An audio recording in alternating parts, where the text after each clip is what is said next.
പുതിയൊരു വിഷയം എന്ന് പറഞ്ഞ് ചർച്ച ചെയ്യാൻ പ്രത്യേകമായി ഒന്നും ഇല്ലെങ്കിലും കഴിഞ്ഞ ഏതാനും ദിവസങ്ങൾക്ക് മുമ്പ് ഒരു പരിപാടി നടക്കുകയുണ്ടായ ഒരു സംവാദം.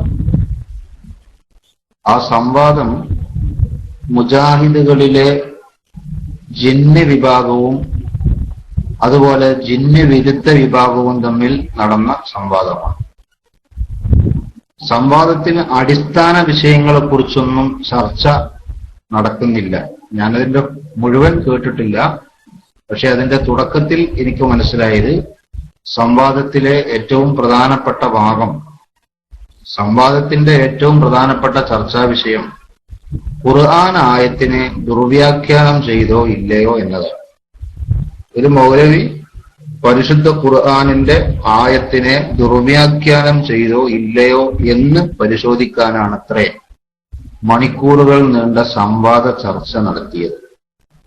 സത്യത്തിൽ പരിശുദ്ധ ഖുർആനിനെ ദുർവ്യാഖ്യാനം ചെയ്യാതെ എങ്ങനെയാണ് മുജാഹിദ് ഉണ്ടാകുക? പരിശുദ്ധമായ നബി സല്ലല്ലാഹു അലൈഹി വസല്ലമ തങ്ങളുടെ ഹദീസുകളെ ദുർവ്യാഖ്യാനം ചെയ്യാതെ എങ്ങനെയാണ് മുജാഹിദ് പ്രസ്ഥാനം അല്ലെങ്കിൽ വഹാബി പ്രസ്ഥാനം ഉണ്ടാകുക? ഈ പ്രസ്ഥാനമടക്കം സർവ പുത്തൻ പ്രസ്ഥാനങ്ങളും ഈ ലോകത്ത് ഉണ്ടായിട്ടുള്ളത് പരിശുദ്ധമായ വാക്യങ്ങളെ ദുർവ്യാഖ്യാനം ചെയ്തുകൊണ്ടാണ്. അതല്ല, ഞങ്ങൾ അങ്ങനെ ദുർവ്യാഖ്യാനൊന്നും ചെയ്തിട്ടില്ല, ഞങ്ങൾ സത്യസന്ധമായ വഴിയിലേ സംസാരിച്ചിട്ടുള്ളൂ, ആ വഴിയിലേ ഞങ്ങൾ അർത്ഥം വെച്ചിട്ടുള്ളൂ, അങ്ങനെ തന്നെ ഞങ്ങൾ ആശയം ഉൾക്കൊണ്ടിട്ടുള്ളൂ എന്ന് എങ്ങനെയൊക്കെ തെളിയിക്കാൻ ശ്രമിച്ചാലും ആ ശ്രമം വിഫലമാകുക എന്നല്ലാതെ മറ്റൊരു നത്തീജ അതിനുണ്ടാവില്ല. ഞങ്ങളെ സംബന്ധിച്ചിടത്തോളം വളരെ വ്യക്തമായി തന്നെ നമുക്ക് പറയാൻ പറ്റിയ ഒരു വിഷയം എന്താന്ന് വെച്ചാൽ, മുജാഹിദ് രൂപീകരിച്ചിട്ട് നൂറ്റാണ്ടിനോട് അടുത്തായി. ആണ്ട് കഴിക്കാൻ പാടില്ലാത്ത ആളുകൾ 90 വർഷമായപ്പോഴേക്ക് നൂറ്റാണ്ടും കഴിച്ചു. അതിനേക്കാൾ വലിയ അത്ഭുതം, രൂപീകരിക്കുന്ന സമയത്ത് ശിർക്കും തൗഹീദും പറഞ്ഞിട്ടാണ് തുടങ്ങിയത്. അങ്ങനെ നൂറ്റാണ്ട് കഴിക്കാൻ നേരത്തോ ആ കൂട്ടത്തിൽ നിന്ന് വലിയ ഒരു വിഭാഗം ശിർക്കിന്റെ പേരിൽ പുറന്തള്ളപ്പെട്ട് കഴിഞ്ഞിരിക്കും. ഇത് സത്യത്തിൽ ഏകദേശം 90 വർഷക്കാലം കൊണ്ട് ഈ ഉൽപ്പതിഷ്ണു പ്രസ്ഥാനത്തിന് സർവാധിപനായ അള്ളാഹു കൊടുത്ത കടുത്ത തിരിച്ചടിയാണ് എന്ന് എല്ലാ ബുദ്ധിയുള്ളവർക്കും മനസ്സിലാക്കാൻ സാധിക്കും. കാരണം എവിടുന്നാണോ തുടങ്ങിയത് അങ്ങോട്ട് തന്നെയാണ് എത്തിയത്. എവിടുന്നാണോ തുടങ്ങിയത് അവിടേക്ക് തന്നെയാണ് എത്തിയിട്ടുള്ളത്. ഇപ്പോൾ നിങ്ങൾ നോക്ക്, മഹാന്മാരായ അമ്പിയാക്കളെയും ഔലിയാക്കളെയും സഹായികളായി സ്വീകരിക്കുന്ന പക്ഷം അദൃശ്യ മാർഗത്തിലൂടെ, അഭൗതിക മാർഗത്തിലൂടെ സഹായം സ്വീകരിക്കുക വഴി ഇസ്ലാമിൽ നിന്ന് പുറത്തു പോകുന്ന ഏറ്റവും കടുത്ത തെറ്റായ ഷിർക്ക് ചെയ്യലായി എന്നാണ് മുജാഹിദ് മതം. അതേ സ്ഥാനത്ത് 1-ാം നൂറ്റാണ്ട് എന്ന് പറഞ്ഞിട്ടൊരു നൂറ്റാണ്ട് ആഘോഷിച്ചപ്പോ ഈ ഷിർക്ക് ചെയ്ത പട്ടികയിൽ വന്നത് പ്രഗത്ഭരായ മുജാഹിദ് വിഭാഗത്തിന്റെ നേതാക്കന്മാരായിരുന്നു എന്ന് നമ്മളെല്ലാവരും മനസ്സിലാക്കും. ഇവിടെ എന്തോ ഒരു പ്രശ്നം പതിയിരിക്കുന്നു. എന്താണത്? സത്യത്തിൽ ഒരു വിഷയത്തെ നോക്കിക്കാണുന്നതിൽ സ്വന്തം ബുദ്ധി ഉപയോഗിക്കുകയും ഇസ്ലാമിക പാരമ്പര്യത്തെ ചോദ്യം ചെയ്യുന്നതിന് ബുദ്ധി മികവിനെ ഉപയോഗപ്പെടുത്തുകയും ചെയ്തതിന്റെ ഫലമായിട്ടാണ് ഇത്തരം പ്രസ്ഥാനം ഇവിടെ കടന്നു വന്നതും മാത്രമല്ല ഇസ്ലാമിലെ വലിയൊരു വിഭാഗത്തെ പടിക്ക് പുറത്ത് നിർത്തണമെന്ന് ആക്രോശിക്കുകയും ചെയ്തിട്ടുള്ളത്. ഇതേ കാഴ്ചപ്പാട് കൊണ്ട് തന്നെ പിൽക്കാലത്ത് പലരും മുജാഹിദുകളിൽ കൂട്ടത്തിൽ തന്നെ അവരുടെ വാദപ്രകാരം മുശ്രിക്കീങ്ങളായി മാറി. ജിന്നിനോടും ശൈത്താനോടും ചോദിക്കാമെന്ന വാദം വന്നു. പക്ഷെ ഇപ്പോ നമ്മളെ ഫൈസൽ മൗലവി എന്നിട്ട് വലിയൊരു മൗലവി. ഏതായാലും മൂപ്പര് രംഗപ്രവേശനം ചെയ്യാൻ തുടങ്ങിയപ്പോഴാണ് എന്താ ഭിന്നിച്ച ഗുണം ഉണ്ടാകുക എന്ന് നമുക്ക് മനസ്സിലായത്. അല്ല, ഭിന്നിക്കണേന് എന്തെങ്കിലും ഒരു ഗുണം വേണല്ലോ. ആ ഗുണം എന്താ? ഇപ്പൊ ഫൈസൽ മൗലവിക്കൊക്കെ സംവാദം നടത്താനുള്ള മഹാഭാഗ്യം ഉണ്ടാകുക എന്ന് പറഞ്ഞാല് അത് ഭിന്നിച്ചതിന്റെ ഗുണം തന്നെയാണ്. ഒന്നിച്ചെന്നാ ഒരിക്കലും അതുണ്ടാവില്ല. നമ്മളെ കായക്കൊടി മൗലവി ഉണ്ടോ അതിനെ സമ്മതിക്കണം? ഫൈസൽ മൗലവിനെ കൊണ്ട് സംവാദം നടത്തിക്കാനും. അതേപോലെ തന്നെ അനസ് മൗലവിനെ സൂപ്പർ സ്റ്റാർ ആകാൻ സമ്മതിക്കുമോ? അതൊന്നും സമ്മതിക്കൂല. അപ്പൊ ഭിന്നിച്ചതുകൊണ്ട് ഗുണമുണ്ടായിട്ടുണ്ട് എന്നത് വസ്തുതയാണ്. പക്ഷെ ഈ ഗുണം ഉണ്ടാകുമ്പോ മറുഭാഗത്ത് വല്ല ദോഷമുണ്ടോ എന്നും പരിശോധിക്കേണ്ടതാണല്ലോ. മുജാഹിദിനെ സംബന്ധിച്ചിടത്തോളം ഒരു ദോഷമില്ല. കാരണം ഫൈസൽ മൗലവി പറഞ്ഞാലും ജക്കരിയ മൗലവി പറഞ്ഞാലും ഹുസൈൻ സലഫി പറഞ്ഞാലും ഇനി അബ്ദുറഹ്മാൻ സലഫി പറഞ്ഞാലും വേറെ ഏതെങ്കിലും സുല്ലമി പറഞ്ഞാലും ആര് പറഞ്ഞാലും ശരി, മുജാഹിദിന്റെ ഓഡിയൻസായി കേൾക്കാനിരിക്കുന്നത് ഒരേ വിഭാഗമാണ്. ആ വിഭാഗത്തിന് പിന്നെ ഒറ്റ നയേ ഉള്ളൂ. അതെന്താ? ഇത് വന്നത് ഞമ്മന്റെ മൗലവിന്റെ തൊള്ളേ കൂടിയാണെങ്കിൽ അണ്ണാക്ക് തട്ടാതെ അണ്ട് വീഴുക എന്നുള്ളതാണ്. അതുകൊണ്ട് ഫൈസൽ മൗലവിക്ക് സധൈര്യം മുന്നോട്ട് വരാം, ഏത് സംവാദവും നയിക്കാം, യാതൊരു ബേജാറുമില്ല. വളരെ വിചിത്രമായൊരു വാദം ഫൈസൽ മൗലവി അടുത്ത കാലത്ത് എഴുന്നള്ളിച്ചു. വളരെ വിചിത്രമായൊരു വാദം. എതിർപക്ഷത്തെ ഒരു മുജാഹിദ് മൗലവി ശക്തമായ ഭാഷയിൽ അതിനെ ചോദ്യം ചെയ്തു. ആ ചോദ്യത്തിന്റെ മുമ്പിൽ ഫൈസൽ മൗലവി ദയനീയമായി ഇളിഭ്യനായി നിൽക്കുന്നതാണ് ആ ക്ലിപ്പ് അല്ലെങ്കിൽ ആ വീഡിയോ കണ്ട എല്ലാവർക്കും കാണാൻ കഴിഞ്ഞ മഹാഭാഗ്യമുള്ള ഒരു ദൃശ്യം. എന്താ അവിടെ സംഭവിച്ചത്? ഫൈസൽ മൗലവിന്റെ ഒരു വാദം. എന്താ വാദം? മലായിക്കത്തിനോട് ചോദിക്കാൻ പറ്റൂലേ? ഇന്നിപ്പോ ഞാൻ പത്തപ്പിരിയൻ സംവാദത്തിന്റെ ഒരു ഭാഗം കേട്ടപ്പോ ഫൈസൽ മൗലവി വളരെ വേദനയോടെ പറയും അബ്ദുറഹ്മാൻ സലഫിനോടെ, നിങ്ങൾ ഞങ്ങളെ ചെയ്യാത്ത കുറ്റം പറഞ്ഞ് ഞങ്ങളെ തലയിൽ അടിച്ചേൽപ്പിച്ച ആളല്ലേ? ചെയ്യാത്ത കുറ്റം ഞങ്ങളെ തലയിലിട്ട ആളല്ലേ ഞങ്ങള് നേരത്തെ തന്നെ ജിന്നുകളോട് ചോദിക്കാമെന്ന് ഞങ്ങൾ പറഞ്ഞിട്ടുണ്ടോ? ജിന്നുകളോട് ചോദിക്കാമെന്ന് ഞങ്ങൾ പറഞ്ഞിട്ടില്ല. അള്ളാഹുവിനോടാണ് ചോദിക്കേണ്ടതെന്നാണ് ഞങ്ങളെ വാദം. ഞങ്ങൾ അങ്ങനെ തന്നെയാണ് എന്നും പറയുന്നത്. അതേ സ്ഥാനത്ത് ജിന്നിനോട് ചോദിക്കാമെന്ന് ഞങ്ങൾ പറഞ്ഞു. അങ്ങനല്ല. ഞങ്ങൾ പറയുന്നത് ജിന്നുകളോട് ചോദിച്ചാൽ അത് ഷിർക്കാകുന്ന ചോദ്യവും ഉണ്ട്, ഷിർക്ക് ആകാത്ത ചോദ്യവും ഉണ്ട്. വേരിയടാ അങ്ങോട്ട് വരിങ്ങള്. ജിന്നുകളോട് ചോദിച്ചാല് അത് ഷിർക്കാകണ ചോദ്യമുണ്ട്, ഷിർക്കല്ലാത്ത ചോദ്യമുണ്ട്. കഴിഞ്ഞ 100 കൊല്ലത്തോളായില്ലേ ഞങ്ങൾ പറയാൻ തുടങ്ങിയിട്ട് ജിന്നിനോടാകട്ടെ, ഇൻസിനോടാകട്ടെ, പക്ഷിയോടാകട്ടെ, ജീവിയോടാകട്ടെ, മരത്തോടാകട്ടെ, കല്ലിനോടാകട്ടെ, മലക്കിനോടാകട്ടെ, മനുഷ്യനോടാകട്ടെ, അത് സാധാരണക്കാരോടാകട്ടെ, അസാധാരണക്കാരോടാകട്ടെ, ആരോട് ചോദിച്ചാലും അത് ഷിർക്കാകുന്ന ചോദ്യമുണ്ട്, ഷിർക്ക് ആകാത്ത ചോദ്യവും ഉണ്ട്. ഇതല്ലേ നമ്മൾ നേരത്തെ തന്നെ പറഞ്ഞത്? ഇപ്പൊ ഫൈസൽ മൗലവി പറയാണ് ജിന്നിനോട് ചോദിച്ചാൽ ഷിർക്കാകണ ചോദ്യമുണ്ട്, ഷിർക്കല്ലാത്ത ചോദ്യമുണ്ട്. അപ്പോ സ്വാഭാവികമായും ഒരു ചോദ്യം വരും. അതെന്താ? ഏതാണ് ഈ ജിന്നിനോട് ചോദിക്കുമ്പോ ഷിർക്കാകണ ചോദ്യം? ഫൈസൽ മൗലവിക്ക് മറുപടി ഉണ്ട്. എന്താ മറുപടി? അത് അദൃശ്യ മാർഗത്തിലൂടെയുള്ള ചോദ്യമാണെങ്കിൽ അത് ഷിർക്കാവും. ജിന്നിന്റെ കഴിവിന്റെ അപ്പുറത്തുള്ളത് ചോദിച്ചാൽ അത് ഷിർക്കാവും. സ്വാഭാവികമായും 2 ചോദ്യങ്ങൾ വീണ്ടും അവിടെ വരും. ഒന്നാമത്തെ ചോദ്യം, ഈ അദൃശ്യ മാർഗം എന്ന് പറഞ്ഞാൽ എന്താ ഫൈസൽ മൗലവി എന്ന് ചോദിക്കുമ്പോ ഫൈസൽ മൗലവിയിൽ നിന്ന് നമുക്കൊരു മറുപടി കിട്ടും. അതിന് മലയാളത്തിൽ വിയർക്കുക എന്നാണ് പറയുക. മലയാളത്തിൽ ആ മറുപടിക്ക് വരുന്ന പേര് വിയർക്കൽ എന്നാകുന്നു. അതേ ഫൈസൽ മൗലവിനോട് തന്നെ അല്ല മൗലവി, ജിന്നിന്റെ കഴിവിന്റെ അപ്പുറത്തുള്ളത് ചോദിച്ചാലാണ് ഷിർക്കാകുക എന്നല്ലേ പറഞ്ഞത്? ഈ ജിന്നിന്റെ കഴിവിന്റെ ലിമിറ്റ് എവിടെയാണ്? എത്രയാണ് ജിന്നിന്റെ കഴിവ്?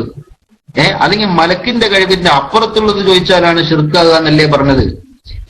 എത്രയാണ് മലക്കിന്റെ കഴിവിന്റെ പരിധി എന്ന് ചോദിച്ചാൽ അതിനും ഫൈസൽ മൗലവിക്ക് ഉത്തരണ്ടാവും. അത് വേർപ്പ് ഉറ്റിച്ചാടുക എന്നുള്ളതാണ്. അപ്പൊ ഒന്നാമത്തെ ചോദ്യം വരുമ്പോ വിയർപ്പും, രണ്ടാമത്തോട് കൂടി ചോദിക്കുമ്പോ വിയർപ്പ് ഇറ്റിച്ചാടാൻ തുടങ്ങും. ഇനി ഇടിയേറ്റവനെ പാമ്പ് കടിച്ചു എന്ന് പറഞ്ഞ മാതിരി മൂന്നാമത്തെ ഒരു ചോദ്യം ഇനിയും വരാണ്ട്. അതെന്താ മൂന്നാമത്തെ ചോദ്യം? ആയിക്കോട്ടെ, അതിരും അതിർത്തിയും നിങ്ങൾ ഇങ്ങനെ വേർത്ത് കുളിച്ച് കിടങ്ങാറായി പറയാൻ കിട്ടൂല്ലെങ്കിൽ പറയണ്ട. പക്ഷെ ഞങ്ങൾക്ക് നിങ്ങൾ മാന്യമായി ഒറ്റ മറുപടി തരണം.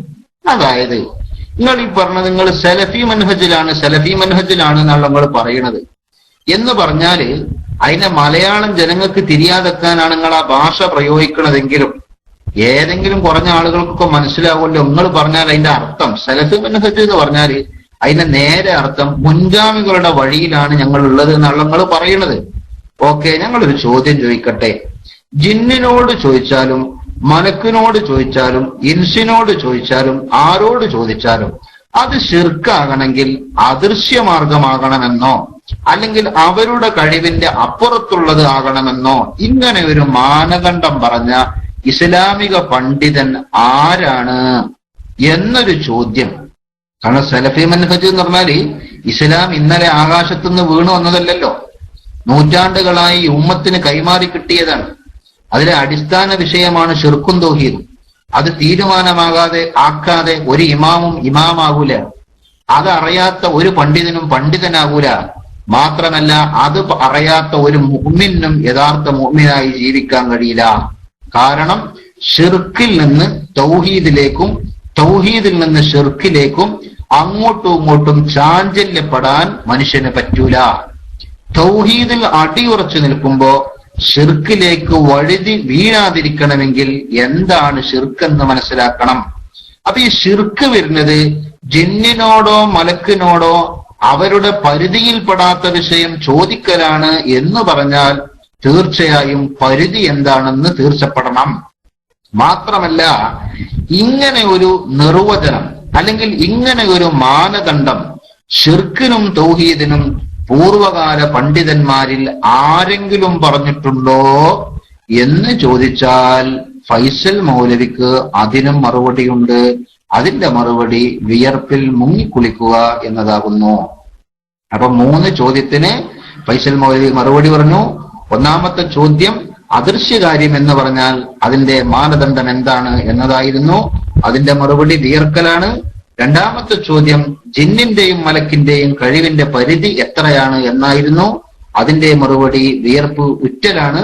മൂന്നാമത്തെ ചോദ്യം ഇങ്ങനെ ഒരു മാനദണ്ഡം ഷിർക്കിനും തൗഹീദിനും ലോകത്ത് ഏത് പണ്ഡിതൻ പറഞ്ഞു എന്നതാണ്. അതിന്റെ ഉത്തരം വിയർപ്പിൽ മുങ്ങലാണ്. ഇങ്ങനെയാണ് മുജാഹിദ് സംവാദത്തിന്റെയും ചോദ്യോത്തരത്തിന്റെയൊക്കെ ശൈലി. ഞങ്ങൾ ഒറ്റ കാര്യങ്ങളോട് ചോദിക്കണം, ഒറ്റ കാര്യം കേട്ടോ. കണ്ടോ, ഇവിടെ ഒരു സുഹൃത്ത് ചോദിക്കുക, എന്ത് പൊട്ടത്തരാണ് ഈ ഫൈസൽ മൗലവി പറയുന്നത്? സുഹൃത്തുക്കൾ ക്ഷമിക്ക്, ഇങ്ങനെ പലതും നമ്മൾ കേൾക്കേണ്ടി വരും കേട്ടോ. അങ്ങനെ പലതും നമ്മൾ കേൾക്കേണ്ടത് എന്താ ഈ ആള് മുജാഹിദായി പോയില്ലേ, വേറെ മരുന്നൊന്നുമില്ലല്ലോ. അപ്പൊ ക്ഷമിക്കിങ്ങള്, യാതൊരു രക്ഷയില്ല. നിങ്ങൾ എന്തൊക്കെ കേൾക്കാൻ പോകുന്നുണ്ട്, ഇനി പറയാൻ പോണേ ഉള്ളൂ. ഇതാണ് മാനദണ്ഡം എന്ന് പറയുന്നത്. ഞങ്ങള് വളരെ മാന്യമായി ഈ സംവാദമൊക്കെ നിരീക്ഷിച്ചിട്ട് ചില ആളുകൾ കമന്റ് അടിക്കുകയാണ്. ഇത് അല്ലാഹു അക്ബർ അല്ലാഹു അക്ബർ അല്ലാഹു അക്ബർ സമി അല്ലാഹു ലിമൻ ഹമിദ, നമ്മൾ വിജയിച്ചിരിക്കുന്നു, എന്തൊരു മഹാവിജയം, പത്തപ്പെരിയത്ത് എന്തൊരു വിജയമാണ് എന്നൊക്കെയാണ് കമന്റ്. ഇറക്കടില്ലേ കൈമാരെ, നിങ്ങൾ പത്തപ്പെരിയത്ത് ആർക്കാണ് ഒച്ച, ആരാണ് ശ്വാസം തോന വിട്ടത്, ആരാണ് 4 കുപ്പി വെള്ളം കുടിച്ചു തീർത്തത് എന്നൊക്കെ കണക്ക് നോക്കിയിട്ടാണ് വിജയവും പരാജയവും തീരുമാനിക്കണമെങ്കിൽ ഓക്കെ, ഞങ്ങൾക്ക് യാതൊരു തിരക്കടില്ല, നിങ്ങൾ പറഞ്ഞോളി, ആഘോഷിച്ചോളി, യാതൊരു പരാതി ഞങ്ങൾക്കില്ല. അതേ സ്ഥാനത്ത് ആദർശം പറഞ്ഞതിന്റെ വിജയവും പരാജയവും ആണെങ്കിൽ ആ സംവാദം നടത്തി നേർക്കുനേർ ഏറ്റുമുട്ടിയ 2 വിഭാഗത്തെയും ഞങ്ങൾ വെല്ലുവിളിക്കുകയാണ്. അതാ ആണത്തത്തോടെയാണ് പറഞ്ഞത് കേട്ടോ. 2 വിഭാഗത്തെയും ഞങ്ങൾ വെല്ലുവിളിക്കുകയാണ്. ജിന്നിന്റെയും മലക്കിന്റെയും ചോദിക്കുന്നത്, ജിന്നിനോടും മലക്കിനോടും ചോദിക്കുന്നത് അത് നിരുപാധികം ഷിർക്കാണെന്ന് ഒരു വിഭാഗം പറയുന്നു. മറ്റൊരു വിഭാഗം പറയുന്നു അല്ല, അത് ഷിർക്കാകുന്ന രീതിയുണ്ട്, ഷിർക്കല്ലാത്ത രീതിയുണ്ട്.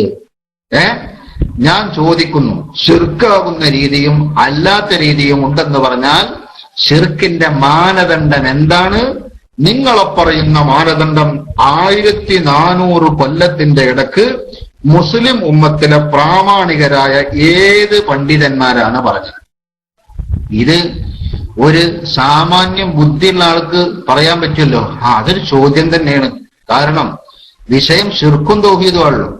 ക്ലോണിങ്ങും ഇന്റർനെറ്റും ആണെങ്കിൽ അത് കഴിഞ്ഞ കാലത്തൊന്നും അങ്ങനെ പറയില്ല, കാരണം അതൊക്കെ ഇപ്പൊ വന്നതാന്ന് പറയുന്നു. ഇതങ്ങനല്ല, ആദം നബിന്റെ കാലത്ത് തുടങ്ങിയത് ശിർക്കും തൗഹീദും തമ്മിലുള്ള സമരം. മനസ്സിലായെങ്കിൽ നൂഹ് നബി അലൈഹി ഇസ്ലാമിന്റെ കാലഘട്ടത്തിലാണ് ആ സമരം ശക്തിപ്പെട്ടത്. മാത്രമല്ല എല്ലാ പ്രവാചകന്മാരുടെ കാലഘട്ടത്തിലും ഇത്തരം സമരങ്ങൾ ഉണ്ടായിട്ടുണ്ട്. അവരെല്ലാവരും പ്രബോധന പ്രവർത്തനം നടത്തിയത് മർമ്മപ്രധാനമായി ഇത് പഠിപ്പിക്കാനാണ്. മുഹമ്മദ് നബി സല്ലല്ലാഹു അലൈഹി വസല്ലമ തങ്ങൾ നീണ്ട 13 കൊല്ലം നബുവത്ത് കിട്ടിയതിന്റെ ശേഷം പരിശുദ്ധ മക്കയിൽ താമസിച്ചിട്ടുണ്ട്, അല്ലെ? 53-ാമത്തെ വയസ്സിലാ മദീനത്തേക്ക് പോയത്. അപ്പൊ 13ഓളം കൊല്ലം മുഹമ്മദ് നബി സല്ലല്ലാഹു അലൈഹി വസല്ലം അങ്ങ് മക്കയിൽ താമസിച്ചു. പിന്നെയാണ് മദീനയിലേക്ക് പോകുന്നത്, അല്ലെ? പക്ഷെ മദീനയിൽ നബി സല്ലല്ലാഹു അലൈഹി വസല്ലം തങ്ങൾ താമസിച്ചത് 10 കൊല്ലമാണ്. മക്കയിൽ താമസിച്ചതിനേക്കാൾ അത് എണ്ണത്തിൽ കുറവാണ്. പക്ഷേ നിങ്ങൾ നോക്ക്, മദീനയിൽ വന്ന് ഹിജ്റയുടെ 2-ാം വർഷത്തിലാണ്, മദീനയിൽ വന്നതിന്റെ 2-ാം കൊല്ലത്തിലാണ് നോമ്പ് നിർബന്ധമായത്. അപ്പോഴാണ് സക്കാത്ത് നിർബന്ധമായത്. അന്നാണ് പെരുന്നാൾ നിസ്കാരം സുന്നത്തായത്. അങ്ങനെ നോമ്പും നിസ്കാരവും അടക്കമുള്ള പല കാര്യങ്ങളും യഥാർത്ഥത്തിൽ ഇസ്ലാമിന്റെ വീക്ഷണത്തിലും അതിന്റെ ശരിയായ രീതിയിലും നടത്താൻ തുടങ്ങിയത് നബി സല്ലല്ലാഹു അലൈഹി വസല്ലമ തങ്ങൾ മദീനയിൽ വന്നതിന്റെ ശേഷമാണ്. മക്കയിൽ നിസ്കാരം ഉണ്ടായിരുന്നു, നിസ്കാരം വാജിബായിരുന്നു. അത് നബുവത്തിന്റെ 10-ാം വർഷമാണ്. പക്ഷേ നിസ്കാരം വാജിബായിട്ട് പോലും നിസ്കാരത്തിന്റെ കൂട്ടത്തിൽ ഏറ്റവും പ്രാധാന്യമുള്ള ജുമുഅ നബി സല്ലല്ലാഹു അലൈഹി വസല്ലമ തങ്ങൾ മക്കയിൽ വെച്ച് നിർവഹിച്ചില്ല. നേരെ മറിച്ച് ആ ജുമുഅ നിർവഹിച്ചത് മദീനയിലാണ്. റസൂലുള്ളാഹി സ്വല്ലല്ലാഹു അലൈഹി വസല്ലമ തങ്ങൾ മദീനയിലേക്ക് എത്തുന്നതിന് മുമ്പ് തന്നെ അസ്അദ് ബിൻ സുറാറത്ത് റളിയല്ലാഹു അൻഹുവിന്റെ നേതൃത്വത്തിൽ മദീനയിൽ ജുമുഅ നടന്നിരുന്നു എന്ന് പണ്ഡിതന്മാർ രേഖപ്പെടുത്തിയത് കാണാം. അപ്പോ മക്കയിൽ ജുമുഅ നടന്നിട്ടില്ല. ഇസ്ലാമിന്റെ ഷിആറായി ലോകത്ത് അറിയപ്പെടുന്ന ജുമുഅ നിസ്കാരം 13 കൊല്ലക്കാലം മക്കയിൽ വെച്ച് നടത്തിയില്ല എങ്കിൽ, ഇസ്ലാമിന്റെ ഷിആറായി ലോകത്ത് അറിയപ്പെടുന്ന റമളാനിലെ നോമ്പ് അത് മക്കയിൽ ഉണ്ടായില്ല എങ്കിൽ, പരിശുദ്ധ ഖുർആൻ നിസ്കാരത്തിന്റെ കൂടെ പലപ്പോഴും എടുത്തു പറഞ്ഞ സക്കാത്ത് അത് മക്കയിൽ ഉണ്ടായില്ല എങ്കിൽ, ഇസ്ലാമിന്റെ പ്രധാനപ്പെട്ട നിസ്കാരം തന്നെ മക്കയിൽ ആരംഭിക്കുന്നത് അത് നബുവത്ത് കിട്ടി 10-ാമത്തെ കൊല്ലത്തിലാണെങ്കിൽ, അങ്ങനെ ആരംഭിച്ചിട്ട് പോലും ആ നിസ്കാരത്തിന്റെ സംഘടിത രൂപമായ ജമാഅത്തും ആഴ്ചയിൽ ഒരിക്കൽ നിർബന്ധമായി അനുഷ്ഠിക്കപ്പെടേണ്ട ജുമുഅയും മക്കയിൽ വിജയകരമായി നടന്നില്ല എങ്കിൽ, ഞാൻ ചോദിക്കുന്നു, 13 കൊല്ലക്കാലം നബി സല്ലല്ലാഹു അലൈഹി വസല്ലമ തങ്ങൾ മക്കയിൽ ജനങ്ങൾക്ക് നടത്തിയ പ്രബോധനം എന്താണ്? നിങ്ങൾ മനസ്സിലാക്കണത്, 13 കൊല്ലം മക്കയിൽ നടത്തിയ പ്രബോധനം എന്താ? നിസ്കാരം പഠിപ്പിക്കല്ല. നമ്മളെ തബ്ലീഗുകാരുണ്ട്, ഓടി വന്നിട്ട് ചോദിക്കും നമുക്ക് മരിക്കണ്ടേന്ന് നിൽക്കും. ചോദ്യം കേട്ടായിരിക്കും കഫം കൂടായിട്ടാ വന്നത്. അതല്ല, പിന്നെന്താ? നിസ്കരിപ്പിക്കാൻ വന്നതാ. നിസ്കരിപ്പിക്കാൻ വന്നതാണ്. ഏത് പള്ളിക്കാ പോണ്? അത് എവിടെ പോയാലും തിരക്കടില്ല എന്നാണ് ഓല വാദം. ചോദിക്കട്ടെ, നബി സല്ലല്ലാഹു അലൈഹി വസല്ലമ തങ്ങൾ മക്കയിൽ ഓടി വന്നിട്ട് അബൂജഹലിനോട് ചോദിച്ചാൽ നമുക്ക് മരിക്കണ്ടേ, അതുകൊണ്ട് വരി നിസ്കരിക്കുക ആണോ? അല്ല. ഉത്ബത്തിനോടും ഷൈബത്തിനോടും അബൂലഹബിനോടും പറഞ്ഞത് നമുക്ക് മരിക്കണ്ടേ, അതുകൊണ്ട് വരി നിസ്കരിക്കാൻ പോകാനാണോ? അല്ല. നബി സല്ലല്ലാഹു അലൈഹി വസല്ലമ തങ്ങൾ നീണ്ട 13 കൊല്ലക്കാലം പരിശുദ്ധമായ മക്കയിൽ പഠിപ്പിച്ചത് ഇസ്ലാമിന്റെ വിശ്വാസ പാഠങ്ങളാണ്. എന്താ വിദേഹത്തേർക്ക് കുഴപ്പം? എന്താ തബ്ലീഗേർക്ക് കുഴപ്പം? എന്താ തെരീക്കത്തേർക്ക് കുഴപ്പം? കള്ളത്തെരീക്കത്തേർക്ക് കുഴപ്പം? ഓലും നമ്മളെ പോലെ നിസ്കരിച്ചണോലല്ലേ, അവരും നോമ്പെടുക്കുന്നവരല്ലേ, അവരും സക്കാത്ത് വേണമെന്ന് പറയുന്നവരല്ലേ എന്നൊക്കെ ചോദിക്കുന്ന ചില ആളുകളുണ്ട്. അവര് കേൾക്കാനാ ഞാൻ പറയുന്നത്. ഇസ്ലാമിന്റെ പാഠങ്ങളെ നാം വകതിരിക്കുകയാണെങ്കിൽ അടിസ്ഥാനപരമായി 2ആയി തിരിക്കാം. ഒന്ന്, വിശ്വാസകാര്യങ്ങൾ, മറ്റേത് കർമ്മപാഠങ്ങൾ. വിശ്വാസകാര്യങ്ങൾ കഴിഞ്ഞിട്ടേ കർമ്മത്തിന് പ്രസക്തിയുള്ളൂ. മുഅ്മിനല്ലാത്ത ഒരു മനുഷ്യൻ നിസ്കരിച്ചാൽ അവന്റെ നിസ്കാരം ശരിയല്ല. അല്ല, അവൻ നമ്മൾ ചെയ്യുന്നത് പോലെ തന്നെ ചെയ്തിട്ടുണ്ട്. വുളൂ ചെയ്തിട്ടുണ്ട്, ഖിബല ശ്രദ്ധിച്ചിട്ടുണ്ട്, തുണി എടുത്തിട്ടുണ്ട്, ഔറത്ത് മറച്ചിട്ടുണ്ട്. അതുപോലെ തന്നെ നിസ്കാരം നമ്മൾ തുടങ്ങുന്നത് പോലെ തന്നെ തക്ബീറത്തുൽ ഇഹ്റാം കൊണ്ടാണ് തുടങ്ങിയത്. ഫാത്തിഹ ഓതിയിട്ടുണ്ട്. എല്ലാം കറക്റ്റാണ്. ബാത്തിലാകുന്ന ഒന്നും അവൻ ചെയ്തില്ല. പക്ഷേ അവന്റെ നിസ്കാരം ശരിയല്ല. എന്തുകൊണ്ട്? അടിസ്ഥാന നിബന്ധനയാകുന്ന ഈമാൻ അവനില്ല. മുഅ്മിനല്ലാത്ത ഒരു മനുഷ്യൻ നോമ്പെടുത്തു, അവന്റെ നോമ്പ് ശരിയല്ല. അവൻ സക്കാത്ത് കൊടുത്തു, അവന്റെ സക്കാത്ത് ശരിയായിട്ടില്ല. ഇനി ഏത് ഇബാദത്ത് അവൻ ചെയ്താലും അള്ളാഹുവിന്റെ ഇബാദത്തായി പരിഗണിക്കപ്പെടാൻ പറ്റിയ രീതിയിൽ ആ ഇബാദത്ത് ശരിപ്പെട്ടിട്ടില്ല എന്നാണ് ഇസ്ലാമിക ശരീഅത്ത് പഠിപ്പിക്കുന്നത്. എന്താ കാര്യം? അടിസ്ഥാന ക്വാളിഫിക്കേഷൻ ഈമാനാണ്. അത് ഉണ്ടെങ്കിലേ ബാക്കിയെല്ലാം നടക്കൂ. എന്നാൽ ഈ അടിസ്ഥാന ഫലകത്തിന് ഇളക്കവും കോട്ടവും വൈകല്യവും സംഭവിച്ച് അതിന് ക്യാൻസർ ബാധിച്ചിട്ട് ചില ആളുകള് രണ്ടാമത്തെ സ്ഥലം നന്നാക്കാൻ വരികയാണ്. നിങ്ങളൊന്ന് ആലോചിച്ച് നോക്കി. കാലിന് സുഖമില്ലാതെക്കുമ്പോഴാണ് ചെരുപ്പുന്നാൻ പോണത്.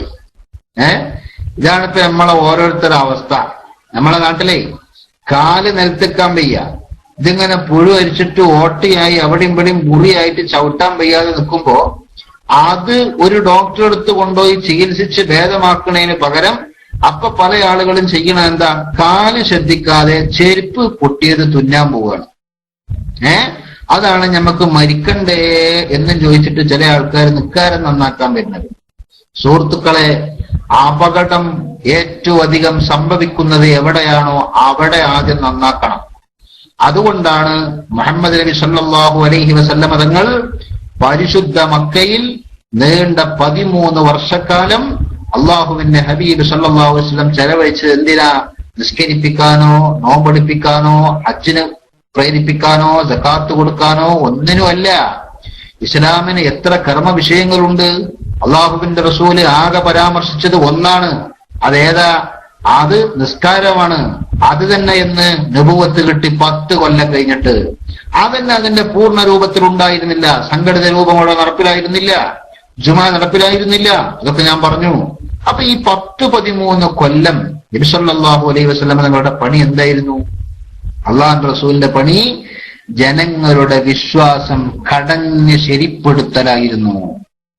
അതുകൊണ്ടാണ് AP സുന്നിയക്ക് വിദേഹത്തുകാരെ പറ്റൂലെന്ന് പറയുന്നത്. ചില ആൾക്കാർക്ക് സംശയം, APക്കാർക്ക് എന്താ ഇപ്പൊ മുജാഹിദിനോടും ജമാഅത്തിനോടൊക്കെ എത്ര ഒരു എതിർപ്പ്? ചില സാധുക്കൾക്ക് ഒരു സംശയം. ആയിക്കോട്ടെ, ഇതിന്റെ മറുപടി പറഞ്ഞുതരാം. 13 കൊല്ലം റസൂലുള്ളാഹി എടുത്ത പണി ഉണ്ടല്ലോ, ആ പണി ശരിയാകാതെ 14ാമത്തെ കൊല്ലത്തെ പണി നോക്കിയിട്ട് കാര്യമില്ല. എന്ന് പറഞ്ഞാല് LKG ചേർത്തേണ്ട കുട്ടിനെ അവിടെ ഒന്നും ചേർത്താതെ +2 കൊണ്ടുപോയി ചേർത്തിയാല് ലാ തുമ്പ വല വാല എന്ന് പറയും. മനസ്സിലായില്ലേ? യാതൊരു ഫായിദ ഉണ്ടാവില്ല. LKG എന്നാണ് തുടങ്ങണം. അപ്പൊ ഇസ്ലാമിന്റെ LKG ലാ ഇലാഹ ഇല്ലല്ലയാണ്. അവിടെയാണ് നമ്മുടെ അടിസ്ഥാന പാഠശാല. അവിടുന്നാണ് നമ്മൾ തുടങ്ങേണ്ടത്. ആ പാഠശാലയിൽ നിന്ന് ആദ്യം പഠിക്കേണ്ടത് കലിമത്ത് തൗഹീദാണ്. ആ കലിമത്ത് തൗഹീദ് മനസ്സിലാകണമെങ്കിൽ ഇതാരാണ് നമുക്ക് പറഞ്ഞു തന്നത് എന്നൊരു ബോധമുണ്ടാകണം. ആരാ പറഞ്ഞു തന്നത്? അത് മുഹമ്മദ് റസൂലുള്ളാഹി സ്വല്ലല്ലാഹു അലൈഹി വസല്ലം തങ്ങളാണ്. നബി സല്ലല്ലാഹു അലൈഹി വസല്ലമ തങ്ങളെ 2ാം നിരയിലേക്ക് മാറ്റിവെച്ചുകൊണ്ട് കലിമത്ത് തൗഹീദ് മനസ്സിലാക്കാൻ നമുക്ക് പറ്റില്ല. കാരണം ലാ ഇലാഹ ഇല്ലല്ലാഹ് എന്ന് നമ്മൾ ആരെങ്കിലും പറയാൻ തുടങ്ങിയത് അള്ളാഹുവിനെ നേരിട്ട് കണ്ടതുകൊണ്ടോ പടച്ചറപ്പിന്റെ മഹത്വം നേരിട്ട് കണ്ടു മനസ്സിലാക്കിയത് കൊണ്ടോ ആ അള്ളാഹുവിന്റെ കുദറത്തും ഏകത്വവും നമുക്ക് നേരിൽ ബോധ്യപ്പെട്ടത് കൊണ്ടോ അല്ല. നേരെ മറിച്ച് അത് ബോധ്യപ്പെടുന്നതിന്റെ മുമ്പ് അങ്ങനെ ഒരു ആശയം നമ്മുടെ തലയിലേക്ക് ഇട്ടു തന്നത് മുഹമ്മദ് നബി സല്ലല്ലാഹു അലൈഹി വസല്ലമ തങ്ങളാകുന്നു. അതുകൊണ്ട് ആ മുഹമ്മദ് നബി സല്ലല്ലാഹു അലൈഹി വസല്ലമ തങ്ങളെ മാറ്റി നിർത്തിക്കൊണ്ട് നമുക്കാർക്കും തൗഹീദ് പഠിക്കാൻ സാധിക്കില്ല. അതുകൊണ്ടാണ് യമനിൽ നിന്ന് വന്ന സൈനുദ്ദീൻ മഖ്ദൂം തങ്ങളുടെ കുടുംബം, സൈനുദ്ദീൻ മഖ്ദൂം 2ാമൻ കേരളത്തിൽ ഇരുന്ന് രചിച്ച ഫത്ഹുൽ മുഈൻ എന്ന് പറയുന്ന ലോക പ്രശസ്ത ഗ്രന്ഥമായ ഇസ്ലാമിലെ ഷാഫിഈ മദ്ഹബിന്റെ കർമ്മശാസ്ത്രത്തിലെ മുഴുത്തമതായ പ്രബലമായ മസ്അലകൾ വിവരിക്കുന്ന ആ ഗ്രന്ഥത്തിന്റെ തുടക്കത്തിൽ ബഹുമാനപ്പെട്ടവര് പറഞ്ഞു, കുട്ടിക്ക് ഗ്രാഹ്യശേഷിയുണ്ടായാൽ, കുട്ടികൾക്ക് ചിലതൊക്കെ പറഞ്ഞുകൊടുത്താല് അത് മനസ്സിലാക്കാൻ പറ്റുന്നൊരവസ്ഥയിലേക്ക് കുട്ടിയുടെ മാനസികാവസ്ഥ വളർന്നാൽ രക്ഷിതാവ് കുട്ടിക്ക് പഠിപ്പിച്ചു കൊടുക്കേണ്ട കാര്യം എന്താണ്? അന്ന സയ്യിദന മുഹമ്മദൻ സല്ലല്ലാഹു അലൈഹി വസല്ലമ ഉലിദ ബി മക്കത്ത വബുഇസ ബിഹാ വതുഫിയ ബിൽ മദീന. നബി സല്ലല്ലാഹു അലൈഹി വസല്ലമ തങ്ങളെ കുറിച്ചുള്ള വിവരമാണ് ആ കുഞ്ഞിന് രക്ഷിതാവ് ആദ്യം കൊടുക്കേണ്ടത് എന്ന് ബഹുമാനപ്പെട്ട സൈനുദ്ദീൻ മഖ്ദൂം തങ്ങൾ ഫത്ഹുൽ മുഈനിൽ എഴുതി വെച്ചത് വെറുതെ അല്ല. അതിന്റെ കാരണം ലാ ഇലാഹ ഇല്ലല്ലാഹ് മനസ്സിലാകണമെങ്കിൽ നബി സല്ലല്ലാഹു അലൈഹി വസല്ലമ തങ്ങളെ മനസ്സിലാകണം. നോക്കൂ നിങ്ങൾ, മക്കയിലെ ജനങ്ങൾക്ക് ലാ ഇലാഹ ഇല്ലല്ലാഹ് അറിയില്ലായിരുന്നു. മക്കയിലെ ജനങ്ങൾക്ക് ലാ ഇലാഹ ഇല്ലല്ലാഹ് അറിയില്ലായിരുന്നു.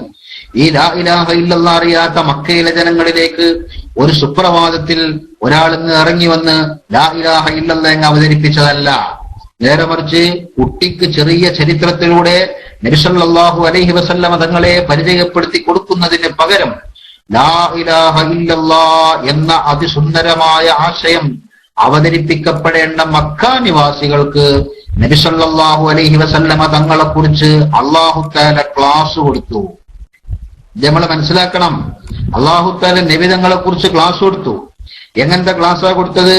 അന്ന് പാഠശാലയിൽ പോയി പഠിക്കുന്ന രീതി ഉണ്ടായിരുന്നില്ല, അല്ലെങ്കിലും ആ രീതി ഈ വിഷയത്തിൽ വിജയിക്കുകയും ഇല്ല. അപ്പൊ നബി സല്ലല്ലാഹു അലൈഹി വസല്ലമ തങ്ങളെ കുറിച്ച് അല്ലാഹു തആല ഏറ്റവും അനുയോജ്യമായ അനുഭവത്തിന്റെ പാഠശാലയിലാണ് മക്ക നിവാസികളെ പഠിപ്പിച്ചത്. ആ പാഠശാലയിൽ ഇരുന്ന് റസൂലുള്ളാഹി സ്വല്ലല്ലാഹു അലൈഹി വസല്ലമ തങ്ങളെ നോക്കിക്കണ്ടപ്പോ ആരാണ് മുഹമ്മദ് നബി സ്വല്ലല്ലാഹു അലൈഹി വസല്ലമ തങ്ങളെന്ന് മക്കയിലെ ജനങ്ങൾക്ക് നേരിലങ്ങ് ബോധ്യപ്പെട്ടു.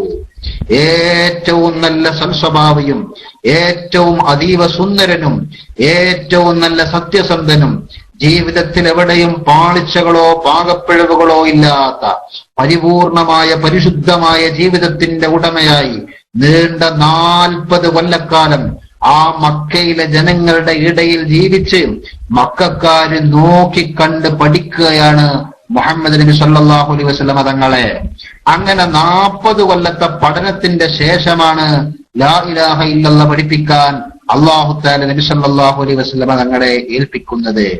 ഇതേ രീതിയിലാണ് ഫത്ഹുൽ മുഈനിൽ സൈനുദ്ദീൻ മഖ്ദൂം തങ്ങൾ പറഞ്ഞത്, നമുക്ക് നബി സല്ലല്ലാഹു അലൈഹി വസല്ലമ തങ്ങളെ അങ്ങനെ അങ്ങ് അനുഭവിച്ചു പഠിക്കുക സാധ്യമല്ലല്ലോ. അതുകൊണ്ട് പഠനം തുടങ്ങുന്ന കുട്ടിക്ക് ആ നബിയുടെ ചരിത്രം പറഞ്ഞു കൊടുത്തു തുടങ്ങണം. ആദ്യം അടിസ്ഥാന ചരിത്രങ്ങൾ പറഞ്ഞു കൊടുത്ത് നബി സല്ലല്ലാഹു അലൈഹി വസല്ലമ തങ്ങളെ പരിചയപ്പെടുത്തിയതിന്റെ ശേഷമാണ് ലാ ഇലാഹ ഇല്ലല്ലാഹ് എന്ന അടിസ്ഥാന പ്രമാണങ്ങളിലേക്ക് കടക്കാൻ വഴിയുള്ളൂ. കാരണം ആ ഡോറിലൂടെ ഇങ്ങോട്ട് കടക്കാൻ പറ്റൂ. അതുകൊണ്ട് ഡോറ് കാണിച്ചു കൊടുക്കണം, എന്നാലേ ഈ മുറിയിലേക്ക് എത്തൂ. ഈ മുറിയാവട്ടെ ഇത് ലാ ഇലാഹ ഇല്ലല്ലാഹയുടെ മഹാഗോപുരമാണ്. ലാ ഇലാഹ ഇല്ലല്ലാഹയിൽ എന്താ ഉള്ളത്? ഈ ലാ ഇലാഹ ഇല്ലല്ലാഹ് എന്ന പ്രമാണം മുഹമ്മദ് നബി സല്ലല്ലാഹു അലൈഹി വസല്ലമ തങ്ങൾ ഇപ്പോൾ കൊണ്ടുവന്നതല്ല. നേരെ മറിച്ച് ആദം നബി അലൈഹിസ്സലാമിന്റെ കാലം മുതൽ അഫ്ളലു മാ ഖുൽതു അനാ വന്നബിയ്യൂന മിൻ ഖബ്ലി ഖൗലു ലാ ഇലാഹ ഇല്ലല്ലാഹ് എന്ന് പറഞ്ഞ ആ പരിശുദ്ധമായ കലിമത്തു തൗഹീദാണ് ലാ ഇലാഹ ഇല്ലല്ലാഹ്. ആ ലാ ഇലാഹ ഇല്ലല്ലാഹ് അന്ന് തുടങ്ങിയതാണ്. അന്ന് മുതലേ അത് ഈ സമൂഹത്തിൽ ചർച്ചയാണ്, അന്നേ അത് പഠിപ്പിക്കലാണ്. ബഹുമാനപ്പെട്ട നൂഹ് നബി അലൈഹിസ്സലാം ലാ ഇലാഹ ഇല്ലല്ലാഹയും അനുബന്ധ കാര്യങ്ങളും പഠിപ്പിക്കാൻ എടുത്തത് നീണ്ട 950 കൊല്ലമാണ്. 9.5 നൂറ്റാണ്ട് കാലം. മനസ്സിലായോ? 9.5 നൂറ്റാണ്ട് കാലം ലാ ഇലാഹ ഇല്ലല്ലാഹയുടെ ആശയം നൂഹ് നബി അലൈഹിസ്സലാം പഠിപ്പിച്ചിട്ട് 1ാമത്തെ നൂറ്റാണ്ടിൽ എന്താണോ പറഞ്ഞത് 9ാമത്തെ നൂറ്റാണ്ടിൽ നൂഹ് നബി അലൈഹിസ്സലാമിന് ഇത് മാറ്റി പറയേണ്ടി വന്നിട്ടില്ല. നമ്മളെ കേരളത്തിലെ മുജാഹിദ് പ്രസ്ഥാനത്തിനോ അവരെ ലാ ഇലാഹ ഇല്ലല്ലാഹ് പഠിപ്പിക്കാൻ തുടങ്ങിയെന്നാ പറയുന്നത്. പക്ഷേ 90 കൊല്ലമായപ്പോഴേക്ക് ലാ ഇലാഹ ഇല്ലല്ലാഹയുടെ അർത്ഥത്തിന്റെ വിഷയത്തിൽ മുജാഹിദുകളിലെ വലിയ 2 വിഭാഗം പിളർന്നുപോയി എന്ന് പറഞ്ഞാൽ നൂഹ് നബി പഠിപ്പിച്ച തൗഹീദും നിങ്ങൾ പഠിപ്പിച്ച തൗഹീദും തമ്മിൽ എത്ര അന്തരമുണ്ട് നിങ്ങൾ മനസ്സിലാക്കണം. ഓട്ടെ, നൂഹ് നബി അലൈഹി ഇസ്ലാമിന്റെ മാത്രം ചരിത്രം എടുത്താൽ മതിയോ? പോരാ. അവിടുന്ന് ഇങ്ങോട്ട് നോക്ക്, നൂഹ് നബിയാണ് ഭൂമിയിൽ ആദ്യമായി പ്രബോധന പ്രവർത്തനം ശിർക്കിനെതിരെ നടത്തിയ പ്രവാചകരെന്ന് പല ചരിത്ര ഗ്രന്ഥങ്ങളിലും കാണാം. ആ നൂഹ് നബി അലൈഹിസ്സലാമിന്റെ കാലം മുതൽ ഇങ്ങോട്ട് പ്രവാചകന്മാർ എത്ര ഈ ലോകത്ത് വന്നു? ഏതെങ്കിലും പ്രവാചകന്മാരുടെ കാലഘട്ടം മറിഞ്ഞു വന്നിട്ട് ലക്ഷക്കണക്കിന് വർഷങ്ങൾ പൊഴിഞ്ഞു പോയിട്ട് ഏതെങ്കിലും ഒരു പ്രവാചകന്മാരുടെ കാലഘട്ടത്തിൽ നേരത്തെ പറഞ്ഞ തൗഹീദ് തിരുത്തി പറയേണ്ട അവസ്ഥ വന്നിട്ടുണ്ടോ? അതല്ല, സാക്ഷാൽ ഇസ്ലാമിന്റെ പൂർത്തീകരണത്തിന് വേണ്ടി അല്ലാഹു തആല നിയോഗിച്ച ഏറ്റവും വലിയ നേതാവ് മുഹമ്മദുർ റസൂലുള്ളാഹി സ്വല്ലല്ലാഹു അലൈഹി വസല്ലം തങ്ങൾ ഈ ഉമ്മത്തിലേക്ക് അതേ ലാ ഇലാഹ ഇല്ലല്ലാഹുമായി വന്ന് നീണ്ട 10-13 കൊല്ലം ആ ലാ ഇലാഹ ഇല്ലല്ലാഹ് മാത്രം ജനങ്ങൾക്കിടയിൽ പഠിപ്പിക്കാൻ തിരിഞ്ഞപ്പോ ആ മുഹമ്മദ് നബി സല്ലല്ലാഹു അലൈഹി വസല്ലം തങ്ങൾക്ക് എപ്പോഴെങ്കിലും ഒന്ന് നൂഹ് നബിയുടെ കാലത്ത് പഠിപ്പിച്ച ലാ ഇലാഹ ഇല്ലല്ലാഹ് തിരുത്തി പറയേണ്ടി വന്നിട്ടുണ്ടോ? ശിർക്കും തൗഹീദും എവിടെയാണ് സുഹൃത്തുക്കളെ തിരുത്തല്?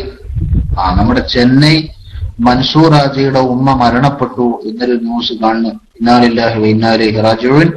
അദ്ദേഹം നമ്മുടെ സ്ഥാപനങ്ങളുടെയും പ്രസ്ഥാനത്തിന്റെയും ഒക്കെ വലിയ ഒരു സഹകാരിയാണ് എന്ന് എല്ലാവർക്കും അറിയാം. അർഹമുർ റഹീമീനായ റബ്ബ് അദ്ദേഹത്തിന്റെ ആ സഹായ സഹകരണങ്ങൾ ചെയ്യാനുള്ള വിശാല മനസ്സിന്റെ ബർക്കത്ത് കൊണ്ട് അള്ളാഹു അവരുടെ ഉമ്മന്റെ ഖബർ സന്തോഷത്തിലാക്കി കൊടുക്കുമാറാകട്ടെ. അവരുടെ എല്ലാ തെറ്റുകുറ്റങ്ങളും അർഹമുർ റഹീമീനായ റബ്ബ് പുറത്തു കൊടുക്കുമാറാകട്ടെ. ഈ മക്കള് അല്ലെങ്കിൽ ഈ മകൻ ചെയ്തിട്ടുള്ള എല്ലാ നല്ല കാര്യങ്ങളുടെ ഫലവും ആ മഹദിയുടെ ഖബറിടത്തിലേക്ക് അള്ളാഹു തആല എത്തിച്ചു കൊടുക്കുമാറാകട്ടെ. അവരെയും നമ്മെയും അള്ളാഹു അവന്റെ ജന്നാത്തുൽ ഫിർദൗസിൽ ഒരുമിച്ച് കൂട്ടിത്തരുമാറാകട്ടെ. ഇൻഷാ അല്ലാഹ് വിശദമായി നമുക്ക് പിന്നീട് ഫാത്തിഹ ഓതി ദുആ ചെയ്യണം. അപ്പോ ഞാൻ പറഞ്ഞ വിഷയം, ലാ ഇലാഹ ഇല്ലല്ലാഹ് അങ്ങനെ പഠിപ്പിച്ചിട്ട് ഒരു കാലത്തും പ്രവാചകന്മാർക്കതിൽ മാറ്റത്തിരുത്തലുകൾ വേണ്ടി വന്നിട്ടില്ല. എന്നാലോ അവ്യക്തതകളും അതിലുണ്ടായിട്ടില്ല. ഞാൻ ചോദിക്കുന്നു, ലോകത്തെ ഇസ്ലാമിക പണ്ഡിതന്മാർ ഇത്രയും നൂറ്റാണ്ട് ജീവിച്ചു. എന്റെ ഒരു ചോദ്യമാണ്. വേണമെങ്കിൽ ഏതെങ്കിലും മുജാഹിദുണ്ടെങ്കിൽ എഴുതിച്ചോളൂ. ഒരു ചോദ്യം നോക്കിയോളൂ നിങ്ങൾ, മറുപടി ഉണ്ടെങ്കിൽ നിങ്ങൾക്ക് പറയാം. അല്ല, നിങ്ങളുടെ സാധാരണ ശൈലിയിൽ ഇതാ ചോദ്യം, നിങ്ങൾക്ക് അറിയില്ലട്ടോ, അങ്ങനെയാണ് നിങ്ങൾക്ക് മിണ്ടാതക്കും ചെയ്യാം, യാതൊരു വിരോധമില്ല. ഞങ്ങൾക്ക് ചോദിക്കാനുള്ള ചോദ്യം എന്താ വെച്ചാല്, ഞങ്ങൾ ചോദിക്കുന്നു, നബി സല്ലല്ലാഹു അലൈഹി വസല്ലമ തങ്ങളുടെ കാലശേഷം ഇതേ സമുദായത്തിൽ കഴിഞ്ഞ 1400 കൊല്ലമായി ഇസ്ലാമിക പണ്ഡിതന്മാർ വൈജ്ഞാനിക വിപ്ലവ പ്രവർത്തനം നടത്താൻ തുടങ്ങിയിട്ട്. ചോദിക്കട്ടെ ഞാനൊന്ന്, ഏതെങ്കിലും ഒരു കാലഘട്ടത്തിൽ മുസ്ലിം പണ്ഡിതന്മാർക്കിടയിൽ തൗഹീദും ശിർക്കും എന്ന് പറഞ്ഞിട്ടൊരു ചർച്ച, ലാ ഇലാഹ ഇല്ലല്ലാഹ് ശരിയാണോ ഇല്ലെന്നൊരു ചർച്ച എപ്പോഴെങ്കിലും നടത്തേണ്ടി വന്നിട്ടുണ്ടോ? അങ്ങനെ ഒരു ചർച്ച നടത്തേണ്ടി വന്നിട്ടുണ്ടോ? സ്വഹാബത്തിന്റെ ഇടയിൽ ലാ ഇലാഹ ഇല്ലല്ലാഹ് അഭിപ്രായ വ്യത്യാസം വന്നിരുന്നോ? താബിഈങ്ങൾക്കിടയിൽ ലാ ഇലാഹ ഇല്ലല്ലാഹ് അഭിപ്രായ വ്യത്യാസം വന്നിരുന്നോ? ലാ ഇലാഹ ഇല്ലല്ലാഹയുടെ പരിശുദ്ധമായ ആ ആശയം ജനങ്ങൾക്ക് പഠിപ്പിക്കാൻ തുനിഞ്ഞപ്പോ അതിന്റെ ഇടയിൽ ഇസ്ലാമിന്റെ ശത്രുക്കൾ നുഴഞ്ഞു കയറിയിട്ട് എക്കാലത്തും ചില തെറ്റുദ്ധാരണകൾ ഉണ്ടാക്കാൻ നോക്കിയിട്ടുണ്ട്. പക്ഷേ അതൊരു സംവാദത്തിലൂടെ തിരുത്തപ്പെടേണ്ട വിഷയമായി പോലും ഈ ഉമ്മത്തിന്റെ പണ്ഡിതന്മാർ കണക്കിലെടുത്തിരുന്നില്ല. കാരണം തൗഹീദും ശിർക്കും അത്ര ഭദ്രമാണ്. തൗഹീദ് ശിർക്ക് തമ്മിലുള്ള വ്യത്യാസങ്ങൾ എന്താണെന്ന് എല്ലാവർക്കും മനസ്സിലാകുന്ന രീതിയിൽ വളരെ വ്യക്തമായി വിശദീകരിക്കാൻ പറ്റിയതാണ്. ആർക്കും മനസ്സിലാകാത്ത ചില തത്വങ്ങൾ പറഞ്ഞുകൊണ്ട് ഇതാണ് ശിർക്ക്, ഇതാണ് തൗഹീദ്. വഹാബികൾ എന്ന് പറയുന്നത് പോലെ അദൃശ്യകാര്യം എന്ന് പറയും ചില സമയത്ത്, മറ്റു ചിലപ്പോൾ അഭൗതികം എന്ന് പറയും, മറ്റു ചിലപ്പോൾ കഴിവിൽപ്പെട്ടത് പെടാത്തത് എന്ന് പറയും. ആ കഴിവിന്റെ പരിധി എത്രയാണെന്ന് ചോദിച്ചാൽ കൈമലർത്തും. അദൃശ്യം കൊണ്ട് ഉദ്ദേശിക്കുന്നത് എന്താണെന്ന് ചോദിച്ചാൽ പിന്നെയും മലർത്തും. അങ്ങനെ ചോദ്യങ്ങൾ വരുന്നതിനനുസരിച്ച് കൈമലർത്തുക എന്നല്ലാതെ അവസാനം പിന്നെ ഒരു നമ്പർ ഉണ്ട്, അത് എല്ലാവർക്കും തിരിയുന്നുള്ളതാണ് ആ നമ്പർ. അത് എല്ലാവർക്കും തിരിയുന്നതാണ് ആ നമ്പർ. മനസ്സിലായോ? അങ്ങനെ എല്ലാവർക്കും തിരിയണതല്ല, പലർക്കും തിരിയാത്ത വിഷയമാണ്. അതുകൊണ്ടാണ് 13 കൊല്ലം മുഹമ്മദ് റസൂലുള്ളാഹി സ്വല്ലല്ലാഹു അലൈഹി വസല്ലം പഠിപ്പിക്കേണ്ടി വന്നത്. മനസ്സിലാക്കിച്ചോ? പക്ഷേ അത് പഠിച്ചിട്ട് ഇസ്ലാമിലേക്ക് കടന്നു വന്ന പണ്ഡിതന്മാർ, ഇസ്ലാമിലെ സാധാരണക്കാർ, അവർക്ക് അതെന്താണ് എന്ന് മനസ്സിലാക്കിയപ്പോ പിന്നെ അതിലൊരു തർക്കത്തിന് പോകേണ്ടി വന്നിട്ടില്ല. എക്കാലത്തും ചില തൽപര കക്ഷികൾ ഇസ്ലാമിനെ ഭിന്നിപ്പിക്കാൻ വേണ്ടി ചില അപശബ്ദങ്ങളുമായി വന്നിട്ടുണ്ട് എന്ന് സത്യമാണ്. പക്ഷേ അതിൽ കൂടുതലും ഉണ്ടായിരുന്നത് ഏത് വിഷയത്തിലാ? അടിസ്ഥാനപരമായ വിഷയങ്ങളിൽ അവർക്ക് തർക്കങ്ങൾ ഉണ്ടായിട്ടുണ്ടെങ്കിൽ പോലും അവരുടെ ലക്ഷ്യം എന്താണ് എന്ന് വളരെ വ്യക്തമായി ബോധ്യപ്പെടുന്ന രീതിയിലായിരുന്നു പലപ്പോഴും അവരുടെ ഇടപെടലുകൾ ഉണ്ടായിട്ടുള്ളത്. ഇപ്പോൾ മുജാഹിദിന്റെ കഥകളൊന്ന് ആലോചിച്ച് നോക്ക്. ആദ്യം സുന്നികളുമായി തൗഹീദും ശിർക്കും നിറഞ്ഞ സംവാദങ്ങൾ നടത്തി. ആ സംവാദം നടത്തി മുന്നോട്ട് പോകുമ്പോ ഇപ്പം മുജാഹിദുകളുമായി തൗഹീദും ശിർക്കിന്റെയും സംവാദം ഇങ്ങനെ കുനുകുനേന നടക്കുകയാണ്. ചരിത്രത്തിൽ ഏതോ ഒറ്റപ്പെട്ട സംഭവമല്ല ഈ പറയുന്നത്, കുനുകുനേന സംവാദം. അതെന്ത് സംവാദ? ഇപ്പൊ നിങ്ങൾ നോക്ക്, ഇവിടെ സംവാദം നടന്നു. ഏതാനും ആഴ്ചകൾക്ക് മുമ്പ് ലബ്ബ മൗലവിയുമായി ഒരു സംവാദം നടന്നു. ആ സംവാദം എന്താ? നാരിയത്തു സ്വലാത്തിൽ ശിർക്കുണ്ടോ ഇല്ലേ എന്നുള്ളതാ. മനസ്സിലായോ? നാരിയത്തു സ്വലാത്തിൽ ശിർക്കുണ്ടോ ഇല്ലേ എന്നുള്ളതാണ്. സുഹൃത്തുക്കളെ, ഞങ്ങൾ ചോദിക്കുന്നു, നാരിയത്തു സ്വലാത്തിൽ ശിർക്കുണ്ടോ ഇല്ലേ നിങ്ങൾക്ക് ഇത്ര കാലമായിട്ട് തീരുമാനമായിട്ടില്ല? ഇല്ലല്ലേ? ജിന്നിനോട് ചോദിച്ചാൽ ശിർക്കാകോ ഇല്ലേ എന്നുള്ളത് നിങ്ങൾക്ക് ഇത്ര കാലമായിട്ട് തീരുമാനമായിട്ടില്ല? ഞങ്ങൾ ചോദിക്കുന്നു, നിങ്ങൾ പറഞ്ഞല്ലോ 1 നൂറ്റാണ്ടായി നിങ്ങൾ കേരളത്തിൽ പ്രവർത്തിക്കണേ, കഴിഞ്ഞ 1 നൂറ്റാണ്ട് നിങ്ങൾ എന്താ അവിടുത്തെ ജനങ്ങളെ പഠിപ്പിച്ചത്? തീരുമാനമാകാത്ത ശിർക്കാണോ? തീരുമാനമാകാത്ത തൗഹീദാണോ? അതല്ലേ നിങ്ങൾ പഠിപ്പിച്ചത്? എന്നാ കേട്ടോ, ഞങ്ങളെ സുന്നത്ത് ജമാഅത്തിന്റെ ശിർക്കും തൗഹീദും തീരുമാനമായത് ബഹുമാനപ്പെട്ട ആദം നബി അലൈഹി സ്വലാമിന്റെ കാലഘട്ടത്തിലാണ്. കേട്ടോളിങ്ങള്, സുന്നത്ത് ജമാഅത്തിന്റെ ശിർക്കും തൗഹീദും തീരുമാനമായത് ആദം നബി അലൈഹി സ്വലാമിന്റെ കാലഘട്ടത്തിലാണ്. അവിടുന്ന് ഇങ്ങോട്ട് ശിർക്ക് തൗഹീദിന്റെ വിഷയത്തിൽ ഞങ്ങൾക്കൊരു സംശയവും ഉണ്ടാകേണ്ടി വന്നിട്ടില്ല. കാരണം ലോകത്ത് ഏതൊക്കെ കാലഘട്ടങ്ങളിൽ ഏതൊക്കെ പ്രവാചകന്മാരും പ്രവാചകന്മാരുടെ പിൻതലമുറക്കാരായ പണ്ഡിതന്മാരും പ്രവർത്തിച്ചിട്ടുണ്ടോ അവരെല്ലാം ശിർക്കും തൗഹീദും വളരെ സുവ്യക്തമായി പഠിച്ചവരും സുവ്യക്തമായി പഠിപ്പിച്ചവരുമാണ്. മുജാഹിദുകൾ എന്ന് പറയുന്നത് പോലെ അദൃശ്യത്തിന്റെ കീറാമുട്ടി കൊണ്ട് ശിർക്കെന്താണെന്ന് മനസ്സിലാകാത്ത ഒരു പുകമറ തൗഹീദിന്റെയും ശിർക്കിന്റെയും ഇടയിൽ സൃഷ്ടിക്കുന്ന ആ ഒരു രീതി മുസ്ലിം ഉമ്മത്തിലെ പണ്ഡിതന്മാരാരും ഇതുവരെ എടുത്തിട്ടില്ല. മുജാഹിദിൽ അങ്ങനെ എടുക്കേണ്ടി വന്നത് എന്തുകൊണ്ടാ? അതിനൊരു കാരണമുണ്ട്. നിലല്ലാത്ത വെള്ളത്തിൽ മുങ്ങിയതുപോലെയാണ് മുജാഹിദ് തൗഹീദിൽ മുങ്ങിയേക്കുമ്പോണ്ടായത്. അങ്ങനെ ഉണ്ടാവും ചില ആൾക്കാര്. നിങ്ങൾ കണ്ടില്ലേ, ഡാം കാണാൻ പോവും, വെള്ളച്ചാട്ടം കാണാൻ പോവും, കാണുമ്പോ നല്ല രസം ഉണ്ടാവും. എന്നാ ഒന്ന് ഇറങ്ങി കുളിച്ചു വെക്കാന്ന് വെച്ചിട്ട് തോർത്തുണ്ടും മാറ്റേണ്ട ഇറങ്ങും.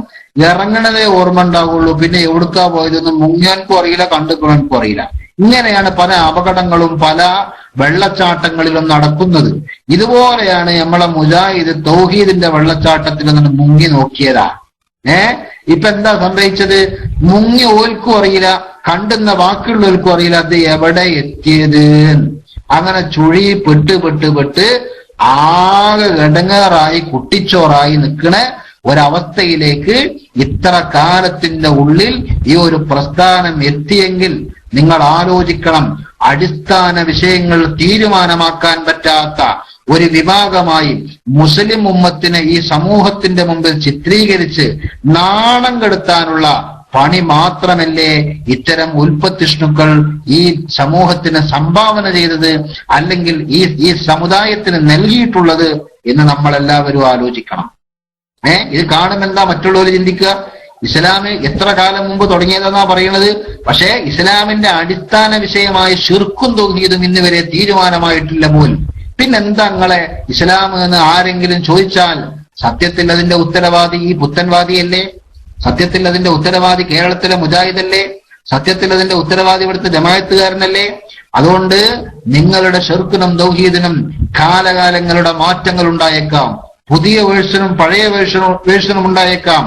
ഞങ്ങളെ സംബന്ധിച്ചിടത്തോളം ആദം നബി അലൈഹി ഇസ്ലാമിന്റെ കാലഘട്ടം മുതൽ ഖിയാമത്ത് നാൾ വരെ ശിർക്കിനും തൗഹീദിനും യാതൊരു മാറ്റവുമില്ല. അതുകൊണ്ട് അവ്യക്തങ്ങളില്ലാത്ത വളരെ സുതാര്യമായ നയങ്ങളാണ് ഈ വിഷയത്തിൽ ഇസ്ലാമിക പണ്ഡിതന്മാർ മുന്നോട്ട് വെച്ചിട്ടുള്ളത്. ഞാൻ വളരെ അത്ഭുതത്തോടെ കേട്ടു. അതുപോലെ തന്നെ ഈ ഉമ്മത്തിലെ പലരും കേട്ടു നിങ്ങളെ ചില വാദങ്ങള്. എന്താ നിങ്ങളെ വാദം? നമ്മളെ പുതിയ അവതാരം ഫൈസൽ മൗലവിക്ക് വളരെ വിചിത്രമായ ചില വാദങ്ങളുണ്ട്. എന്താണ് ആ വിചിത്രമായ വാദം? ആ വാദം അവതരിപ്പിച്ചുകൊണ്ട് അയാൾ പറയുന്നത് ഞാൻ പറയല്ല ഖുർആൻ പറയാണ് എന്നാ. സുഹൃത്തുക്കളെ, നിങ്ങൾ ആലോചിച്ചു നോക്ക്, ഇത് കേൾക്കണ ഒരു അന്യമതസ്ഥൻ പരിശുദ്ധ ഖുർആനെ കുറിച്ച് എന്ത് വിചാരിക്കും? എന്താ പറഞ്ഞറിയോ? നഴ്സറി കുട്ടിയാക്ക് പോലും തിരിയണ മണ്ടത്തരം. എന്താ പറഞ്ഞത്? റഖീബ് അതീദ് അലൈഹിസ്സലാം എന്ന മലക്ക്, റഖീബ് അതീദ് എന്ന മലക്ക്, ആ മലക്ക് ഒരു മനുഷ്യന്റെ കൂടെ, എല്ലാ മനുഷ്യന്റെ കൂടെ ഉണ്ടല്ലോ. അപ്പൊ ഞാന് റഖീബിനെ വിളിക്കുകയാണ്, റഖീബെ എന്നൊന്ന് രക്ഷപ്പെടുത്തണേ എന്ന് വിളിച്ചാൽ മുജാഹിദിന്റെ ഭാഷയിൽ അത് റഖീബിനോടുള്ള പ്രാർത്ഥനയാണ്. കാരണം രക്ഷപ്പെടുത്താൻ പറ്റൂല എന്നാ മുജാഹിദ് പറഞ്ഞത്. അപ്പൊ ചോദ്യം, വിളിച്ചാല് റഖീബ് അതീദ് കേൾക്കുവോ? കേൾക്കുമല്ലോ. കാരണം എന്താ? മാ യൽഫദു മിൻ ഖൗലിൻ ഇല്ലാ ലദൈഹി റഖീബുൻ അതീദ് എന്നല്ലേ ഖുർആൻ പറഞ്ഞത്, അല്ലേ? ഖുർആൻ പറഞ്ഞ എന്താ? ഏത് വാക്ക് ഒരു മനുഷ്യൻ ഉച്ചരിച്ചാലും അവന്റെ കൂടെ റഖീബ് അതീദ് ഉണ്ടാവുന്ന, റഖീബ് അതീദ് രേഖപ്പെടുത്തുന്ന പരിശുദ്ധ ഖുർആൻ ആവർത്തിച്ച വിഷയം പറഞ്ഞു. അപ്പൊ ആ പരിശുദ്ധ ഖുർആൻ പറഞ്ഞത് റഖീബ് അതീദ് രേഖപ്പെടുത്തണമെങ്കിൽ റഖീബ് അതീദ് കേൾക്കണം. അപ്പൊ റഖീബ് അതീദ് എന്ത് ഉച്ചരിച്ചാലും കേൾക്കുന്ന അല്ലാഹുവിന്റെ ഖുർആൻ പറയുന്നു. ഫൈസൽ മൗലവിനോട് ചോദിച്ചു, റഖീബ് അതീദ് എന്ന മലക്കിനെ വിളിച്ചിട്ട് ഞാൻ പറയാണ്, റഖീബേ അതീദേ എന്നെ രക്ഷപ്പെടുത്തണേ എന്ന മലക്കിനോട് പ്രാർത്ഥിക്കുന്ന ശൈലിയിൽ പറഞ്ഞാൽ അത് മലക്ക് കേൾക്കോ എന്ന് ചോദിച്ചപ്പോ ഫൈസൽ മൗലവിന്റെ മറുപടി കേൾക്കൂല, അത് കേൾക്കൂല. അതിന്റെ കാരണം പ്രാർത്ഥന കേൾക്കൂല അല്ല, ഏതൊരു വാചകം ഉച്ചരിച്ചാലും റഖീബ് അതീദ് കേൾക്കുന്ന ഖുർആനിലുണ്ടല്ലോ. എന്നാ അത് മാത്രല്ല, പ്രാർത്ഥന കേൾക്കൂല എന്നും ഖുർആനിലുണ്ട്. അതേതാ പ്രാർത്ഥന കേൾക്കൂല എന്ന് ഖുർആനിലുള്ളത്? മുജാഹിദ് ഉണ്ടായ അന്ന് മുതൽ ഉറക്കത്തിലും കൂടി ഓതുന്നൊരായത്തുണ്ട്, വേറെണ്ടല്ലോ. മുജാഹിദ് ഉണ്ടായ അന്ന് മുതൽ ഉറക്കത്തിലും കൂടി ഓതുന്നൊരായത്തുണ്ട്. ഇൻതദുഉഹും ലാ യസ്മഉ ദുആഅക്കും, നിങ്ങൾ അവരോട് ദുആ ചെയ്താൽ, മുജാഹിദിന്റെ അർത്ഥം നിങ്ങൾ അവരെ വിളിച്ചു പ്രാർത്ഥിച്ചാൽ അവർ നിങ്ങളുടെ പ്രാർത്ഥന കേൾക്കൂല. അപ്പൊ റഖീബിനെ വിളിച്ചു പ്രാർത്ഥിച്ചാല് റഖീബ് പ്രാർത്ഥന കേൾക്കൂല എന്നല്ലേ പറയണത്? എന്നാ പിന്നെ പ്രാർത്ഥിക്കാതെ വിളിച്ചാൽ കേൾക്കും? അപ്പൊ കേൾക്കും. പ്രാർത്ഥിച്ച് വിളിച്ചാലോ അപ്പൊ കേൾക്കൂല. അതാരെ പറഞ്ഞ്? ഖുർആൻ പറഞ്ഞ്. അപ്പൊ സുഹൃത്തുക്കളെ, നിങ്ങൾ ആലോചിച്ച് നോക്കി, ഒരു മനുഷ്യൻ, ഒരു ഉദാഹരണം പറയാട്ടോ, ഒരു മനുഷ്യൻ ചെയ്യുന്ന ഏറ്റവും വലിയ തെറ്റാണുള്ള ശിർക്ക്. മുജാഹിദിന്റെ തിയറിയെ ഞാൻ പറഞ്ഞത്, ഫൈസൽ മൗലവിന്റെ തിയറി. ഒരു മനുഷ്യൻ ചെയ്യുന്ന ഏറ്റവും വലിയ തെറ്റാണ് ശിർക്ക്. മുജാഹിദിന്റെ ഭാഷയിൽ ഒരു മനുഷ്യൻ റഖീബ് അതീദിനെ വിളിച്ച് പ്രാർത്ഥിച്ചു, റഖീബ് അതീദിനെ വിളിച്ച് പ്രാർത്ഥിച്ചിട്ട് ശിർക്ക് ചെയ്തു. ഈ ശിർക്ക് നിരന്തരം ചെയ്യണ ഒരാള് പരലോകത്ത് ചെന്നിട്ട് ഏട് പരിശോധിച്ച് നോക്കുമ്പോ ശിർക്കിന്റെ ഭാഗത്തൊക്കെ ബ്ലാങ്ക് ആണ് കാണുന്നത്, ശിർക്ക് ഇത് കാണില്ല. ഈ ഏടിന്റെ പ്രത്യേകത എന്താ? അല്ലാഹു തആല സൂറത്തുൽ കഹ്ഫിൽ പറഞ്ഞു, മാലി ഹാദൽ കിതാബി ലാ യുഗാദിറു സഗീറത്തൻ വലാ കബീറത്തൻ ഇല്ലാ അഹ്സാഹാ. എന്താണ് ഈ ഏട്? ഇത് വല്ലാത്ത അത്ഭുതമുള്ള ഏടല്ലേ? ഇതിന്റെ പ്രത്യേകത എന്താ? ലാ യുഗാദിറു സഗീറത്തൻ വലാ കബീറത്തൻ ഇല്ലാ അഹ്സാഹാ. ഏത് ചെറുതുണ്ടോ ഏത് വലുതുണ്ടോ അത് ഇതിൽ രേഖപ്പെടുത്താതെ പോകൂലാന്ന. ഏറ്റവും വലുതെന്താ? ഇന്ന ശിർക ലദുൽമുൻ അദീം, ഏറ്റവും വലിയ തെറ്റ് ശിർക്ക. എന്നിട്ട് മുജാഹിദ് മൗലവി പറയാ, റഖീബ് അതീദിനെ വിളിച്ചിട്ട് പ്രാർത്ഥിച്ചാല് അത് ശിർക്കാകണ പ്രാർത്ഥനയാണ്, അത് റഖീബ് അതീദ് കേൾക്കൂല. ഞാൻ ചോദിക്കുന്നു, അങ്ങനെ റഖീബ് അതീദിനെ വിളിച്ച് പ്രാർത്ഥിക്കുമ്പോ കേൾക്കൂല എന്നല്ലേ പറഞ്ഞത്? അങ്ങനെ പ്രാർത്ഥിച്ച ഒരു മനുഷ്യന്റെ ശിർക്കിന്റെ പട്ടികയിൽ അവന്റെ ഏട് പരിശോധിക്കുമ്പോൾ ആ പ്രാർത്ഥന റഖീബ് അതീദ് രേഖപ്പെടുത്തിയിട്ടുണ്ടാകുമോ ഇല്ലയോ? ഫൈസൽ മൗലവി മറുപടി പറയണം കേട്ടാ. ഈ ഫൈസൽ മൗലവിനെ മാത്രം തെരഞ്ഞു പോണ്ട, അയാൾ ആ സംവാദമൊക്കെ കിടന്ന് കഴിഞ്ഞ് വന്നിക്കാണ്ട് വെള്ളം കുടിച്ച് കൗന്നടക്കിക്കാരം നീക്കാൻ വയ്യാതെ അവിടെ അതിന് പറ്റിയ വേറെ ആരെങ്കിലും ഉണ്ടെങ്കിൽ പോലും വന്നോളി, ഞങ്ങൾക്ക് വിരോധമല്ല കേട്ടോ. അയാളെ തന്നെ തെരഞ്ഞു പിടിച്ചു കൊണ്ടുവരണമെന്നില്ല. ഇതൊക്കെ കേട്ടിങ്ങനെ ഊറി കുലുങ്ങിച്ചിരിക്കണ പല ആൾക്കാരുണ്ടല്ലോ. ഞങ്ങൾ ഓരോട് പറഞ്ഞു, നിങ്ങൾ വരി, ഞാൻ ചോദിക്കുന്നു, റഖീബ് അതീദിനോട് പ്രാർത്ഥിച്ചാൽ കേൾക്കൂല എന്ന് പറഞ്ഞാൽ റഖീബ് അതീദ് ഏടിൽ പിന്നെ അതെങ്ങനെ രേഖപ്പെടുത്തും? റഖീബ് അതീദിനോട് പ്രാർത്ഥിക്കുന്നത് ശിർക്കാന്നല്ലേ നിങ്ങളെ വാദം? ലാ യുഗാദിറു സഗീറത്തൻ വലാ കബീറത്തൻ എന്ന് പറയുന്ന കിതാബിൽ ശിർക്ക് രേഖപ്പെടുത്താതെ പോയാൽ അത് പരിശുദ്ധ ഖുർആന് എതിരല്ലേ? അല്ലേ? ഫൈസൽ മൗലവിന്റെ ഒരു കണ്ടുപിടുത്തേ. പിന്നെ ഒരു സമാധാനമുണ്ട്. മൂക്കില്ല രാജ്യത്ത് മുറുമുക്കൻ രാജാവ് എന്ന് പറഞ്ഞാരി മുജാഹിദുകളുടെ കൂട്ടത്തിലായതുകൊണ്ട് ഇതൊക്കെ നടക്കും. ഇജാതി മണ്ടത്തരം ഫൈസൽ മൗലവി വളമ്പ്യാലും ശരി, നാളെ ഫേസ്ബുക്കിലിടും ഫൈസൽ മൗലവി മഹാസംവാദ വീരൻ, അല്ലാഹു അക്ബർ വലില്ലാഹിൽ ഹംദ് സമീഅ അല്ലാഹു ലിമൻ ഹമിദ എന്നൊക്കെ പറഞ്ഞിട്ട് നാളെ ചിലപ്പോ വരും ഫേസ്ബുക്കിൽ. മനസ്സിലായോ? എന്തേ പ്രശ്നം? വിജയാഘോഷമാണ്. എന്ത് വിജയ സുഹൃത്തുക്കളെ നിങ്ങൾ ആഘോഷിക്കണത്? മഹാമണ്ടത്തരം വിളമ്പിയിട്ടത് ആഘോഷിക്കേ. ഞങ്ങൾക്ക് ഒറ്റ കാര്യമേ പറയാനുള്ളൂ. പണ്ട് കീലത്ത് മുഹമ്മദ് മാഷ് പറഞ്ഞ ഒരു വാചകം ഞാൻ ഓർക്കുകയാണ്. കീലത്ത് മുഹമ്മദ് മാഷ് എപ്പോഴും പറയാറുണ്ട്, നിങ്ങൾ നോണ പറഞ്ഞോളി, നിങ്ങൾ നോണ പറഞ്ഞോളി, അതിന് വിരോധമൊന്നുമില്ല. കാരണം നിങ്ങളോട് നോണ പറയേണ്ട കാര്യം, നിങ്ങൾ നല്ലോണം നോണ അറിയും. പക്ഷേ നിങ്ങൾ എന്താക്കരുത്, ഇജ്ജാതി നോണ പറയരുത്. ഏത് നോണ? കുളത്തിൽ ചൂണ്ടലിട്ടിട്ട് അല്ലെങ്കിൽ കിണറ്റിൽ ചൂണ്ടലിട്ടിട്ട് പൊരിച്ചയിലിട്ടി എന്നൊന്നും നിങ്ങൾ പറയരുത് എന്നാ പറയുന്നത്. മനസ്സിലായില്ലേ? കിണറ്റിൽ ചൂണ്ടലിട്ടിട്ട് പൊരിച്ചയിലിട്ടി എന്ന് പറഞ്ഞാൽ എന്താ അപ്പൊ അതിന്റെ അവസ്ഥ? ആജാതി നോണെന്ന് എന്താക്കരുത് നിങ്ങൾ പറയരുത്. നിങ്ങൾ പരിശുദ്ധ ഖുർആനിൽ ഇങ്ങനെ ഉണ്ട് ഞങ്ങൾ പറയണത്. മനസ്സിലായോ? ഖുർആനിനെ ആളുകൾ തെറ്റിദ്ധരിച്ചാൽ ആരാണ് ഇതിന്റെ ഉത്തരവാദി? ഞാൻ ചോദിക്കുന്നു, ഖുർആനിനെ ആളുകൾ തെറ്റിദ്ധരിച്ചാൽ ആരാണ് അതിന്റെ ഉത്തരവാദി? സത്യത്തിൽ എന്താ അവിടെ സംഭവിച്ചത്? നിങ്ങൾക്ക് ഖുർആൻ എന്താണെന്നറിയില്ല, ഹദീസ് എന്താണെന്നറിയില്ല, ഷിർക്ക് എന്താണെന്നറിയില്ല, തൗഹീദ് എന്താണെന്നറിയില്ല, ലാ ഇലാഹ ഇല്ലല്ലാഹ് എന്താണെന്നറിയില്ല, മുഹമ്മദ് റസൂലുള്ളാഹ് എന്താണെന്നറിയില്ല. അങ്ങനത്തെ ഇസ്ലാമിന്റെ അടിസ്ഥാന വിഷയവുമായി ബന്ധപ്പെട്ട ഒറ്റ കാര്യവും നിങ്ങൾക്കറിയില്ല. പിന്നെയല്ലേ ഫുറൂഇയാത്ത്? അടിസ്ഥാന വിഷയങ്ങൾ തന്നെ അറിയില്ല. പിന്നെയല്ലേ അനുബന്ധ വിഷയങ്ങൾ? ഈ അടിസ്ഥാന വിഷയങ്ങൾ ഒന്നും അറിയാത്ത നിങ്ങളാണ് ഇസ്ലാമിന്റെ ഇത്തരം ആശയങ്ങളെ അവതരിപ്പിക്കുന്നത്. ഞാൻ അവതരിപ്പിച്ചാൽ കണ്ണൊട്ടനോട് ചോദ്യം ചോദിച്ച മാതിരി ഉണ്ടാവും. നിങ്ങളോട് ചോദിച്ച് ദീൻ പഠിക്കാൻ നിന്നാൽ എന്താ? കണ്ണ് കാണാത്ത ഒരാളോട് ചോദിച്ചാലേ മോര് കുടിച്ചാൽ തൊണ്ടയിൽ കെട്ടുമോ? മനസ്സിലായില്ലേ? മോര് കുടിച്ചാൽ അത് തൊണ്ടയിൽ കെട്ടുമോന്ന് കണ്ണ് കാണാത്ത ഒരാളോട് ചോദിച്ചു. അപ്പൊ ഇയാള് പറഞ്ഞു, മോരോ? അതെന്താ സാധനം? ഞാനത് കണ്ടിട്ടില്ലല്ലോ എന്ന് പറഞ്ഞാലോ.